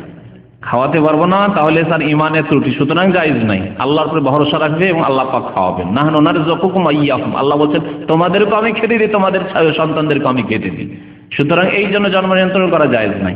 জন্ম নিয়ন্ত্রণ আর একটা হচ্ছে যে একটু গ্যাপ করা, শুধু বাচ্চাগুলি ঘন ঘন 1 বছর হয়ে যাচ্ছে, ছেলে মেয়ে মানুষ করতে খুব কষ্ট হয়ে যাচ্ছে, মায়ের কষ্ট হয়ে যাচ্ছে বা বাবার কষ্ট হয়ে যাচ্ছে, খুব মুশকিল হয়ে যাচ্ছে, বা বাচ্চাগুলির শরীর স্বাস্থ্য খারাপ হয়ে যাচ্ছে, গ্যাপ করার জন্য 2 বছর 3 বছর করলো জায়েজ হতে পারে, জায়েজ। আর একটা হচ্ছে এটা খাওয়ার ভয় নাই, মানুষ কারো বাচ্চা অসুস্থ হয়ে যাবে ছেলে মেয়ে, সেই জন্য। আর আরেকটা হচ্ছে যে মহিলা অসুস্থ, সিজার করছে, সিজার করে বারবার বাচ্চা হচ্ছে। আর যদি মুসলিম নামাজি ডাক্তার, মুসলিম নামাজি, কাফের নয়, বেনামাজি নয়, কারণ বেনামাজি বুঝলেন, শুনলেন বেনামাজির হুকুম। মুসলিম নামাজি ডাক্তার বিশেষজ্ঞ যদি বলে যে 3টির বেশি নেওয়া যাবে না, ঠিক আছে। তবে আমি এইরকম বহু মহিলা জানি যাদের সিজার করেও 3টি বাচ্চা হয়েছে, এখনো তারা সুস্থ আছে, 3টি পর্যন্ত জানা আছে, ঠিক আছে 3টি যথেষ্ট, 4টি নিয়ে নাম সিজার হইলে। আর সিজার থেকে যথাসাধ্য বাঁচার চেষ্টা করবেন, বাচ্চা হবে আর প্রসব বেদনা হবে না, এমনটা তো হবে না। নিবেন বাচ্চা আর প্রসব বেদনা হবে না, মহিলাদেরকে বলছি বিশেষ করে, আর তাদের স্বামীদেরকে বলছি অবশ্যই প্রসব বেদনা হবে। আগের মা খালারা তাদের কেন সিজারের প্রয়োজন হয়েছে? আজকাল একটু ব্যথা হইলে না না না না ব্যথা বড় সিজার করে। তার তো আন্তর্জাতিক ষড়যন্ত্র যে না, এই মুসলিমদের এই গরিব দেশগুলিতে কি বলছে, 3য় বিশ্ব, হ্যাঁ না কি বলছে এটাকে, যে 3 ভাগে ভাগ করা হচ্ছে বিশ্বকে, যারা একবারে নিচু শ্রেণীর দেশ, যেগুলো গরিব দেশ, এই গরিব দেশের উন্নয়নশীল দেশে জন্ম নিয়ন্ত্রণ করা। কি করে জন্ম নিয়ন্ত্রণ করা হবে? সিজার করো, তাহলে আর বেশি বাচ্চা নিতে পারবে না। এমন করে সিজার করে দাও, আসলেই হসপিটালে বলা, বিশেষ করে প্রাইভেটগুলিতে এক তো পয়সা বেশি পাবো, 10,000 টাকা যায় 30,000 টাকা ইনকাম হবে বাংলাদেশ, 40,000 টাকা যদি সিজার করে দিতে পারি। আর আন্তর্জাতিক রেড ক্রস থেকে ষড়যন্ত্র, ওই মুসলিম দেশগুলিতে না, এইভাবে সিজার হইলে সিজার তাড়াতাড়ি করে দাও, যাতে করে বেশি বাচ্চা নেওয়ার সাহসী না করে। ষড়যন্ত্র, মুসলিম জাতি ষড়যন্ত্রের শিকার। আল্লাহ যেন বোঝার তৌফিক দান করেন। সুতরাং ভালো ধার্মিক ডাক্তারের কাছে, ফাসিক ডাক্তারের কাছে যাবেন না। একটু জবাই করছে প্রাইভেট মেডিকেলগুলিতে, বিশেষ করে দেশে, এখানে অনেকটি এখনো মুক্ত আছে আলহামদুলিল্লাহ, কিন্তু দেশে তো কঠিন অবস্থা। সামান্য একটু ব্যথা হইলে একটু সুযোগ হলে না না না সিজার করতে হবে, নাহলে উপায় নেই, যাতে বেশি টাকা আসে। আর ওই কাফেরদের কথার আনুগত্য হয় যে বেশি বাচ্চা হতে দিও না মুসলিমদের। কাফের দেশগুলিতে কেন তারা করে না, পরিবার পরিকল্পনা করে না, তাদের বলছে বাচ্চা বাড়াও, কারণ দেশে মানুষ নেই, সব যার সন্তান জন্য আছে, বাপ নেই মা নেই, আর মা জেনারেশন নেই, আগামীতে দেশ চালাবে কি? বিদেশি লোকগুলিকে, যে শিক্ষিত লোকগুলিকে তারা নিচ্ছে না, সেটি কি জন্য নিচ্ছে? দেশের লোক পাওয়া যায়, তারা বলছে না জন্ম বাড়াও, বাচ্চা বাড়াও, ওদের দেশে বলছে। আর মুসলিম দেশে তো না কমাও ওদের, কারণ গণতন্ত্রে বিশ্বাসী তারা। গণতন্ত্রে যখন বিশ্বাসী, তাহলে মুসলিম যদি সংখ্যা এত বেশি বাড়ে, আগের মতো মা খালাদের মতো আমরা নয় ভাই, যদি এইরকম করে 9টা 10টা করে যদি হয়, তাহলে মুসলিমরা 50 বছরের মধ্যে সারা বিশ্ব ঘিরে নিবে, আমরা থাকবো কি করে? এই হলো তাদের চিন্তা। তাহলে তাদের নেতা হবে তাদের মুসলিমদের, এই ভয় তাদের। এইসব বিষয় বোঝার প্রয়োজন রয়েছে। জন্ম নিয়ন্ত্রণ করবেন না যদি শারীরিক কোনো অসুবিধা না থাকে, রিজিক আল্লাহ দেবেন। এবং বাস্তবে দেখা যাচ্ছে যাদের বাড়িতে ছেলে মেয়ে বেশি তারাই বেশি সুখী আছে, সব দিক দিয়ে সুখী আছে, সামাজিক দিক থেকেও সুখী, পারিবারিক দিক থেকেও সুখী এবং আর্থিক দিক থেকেও সুখী। 5টা ছেলের যদি 2টি ছেলে কাজ করার মতো হয়, 3টা নাও করে, তবুও সংসার খুব ভালো চলছে। কিন্তু 1টি 2টি ছেলে নিল আর 2টোই যদি অকর্ম হয়ে যায়, বেকার হয়ে যায়, তাহলে গেল, সব গেল। এই হচ্ছে অবস্থা। আল্লাহ যেন বোঝার তৌফিক দান করেন। আমিন ইয়া রাব্বাল আলামিন। সাল্লাল্লাহু আলা নবিয়িনা মুহাম্মদ ওয়া আলা আলিহি ওয়া সাহবিহি আজমাইন।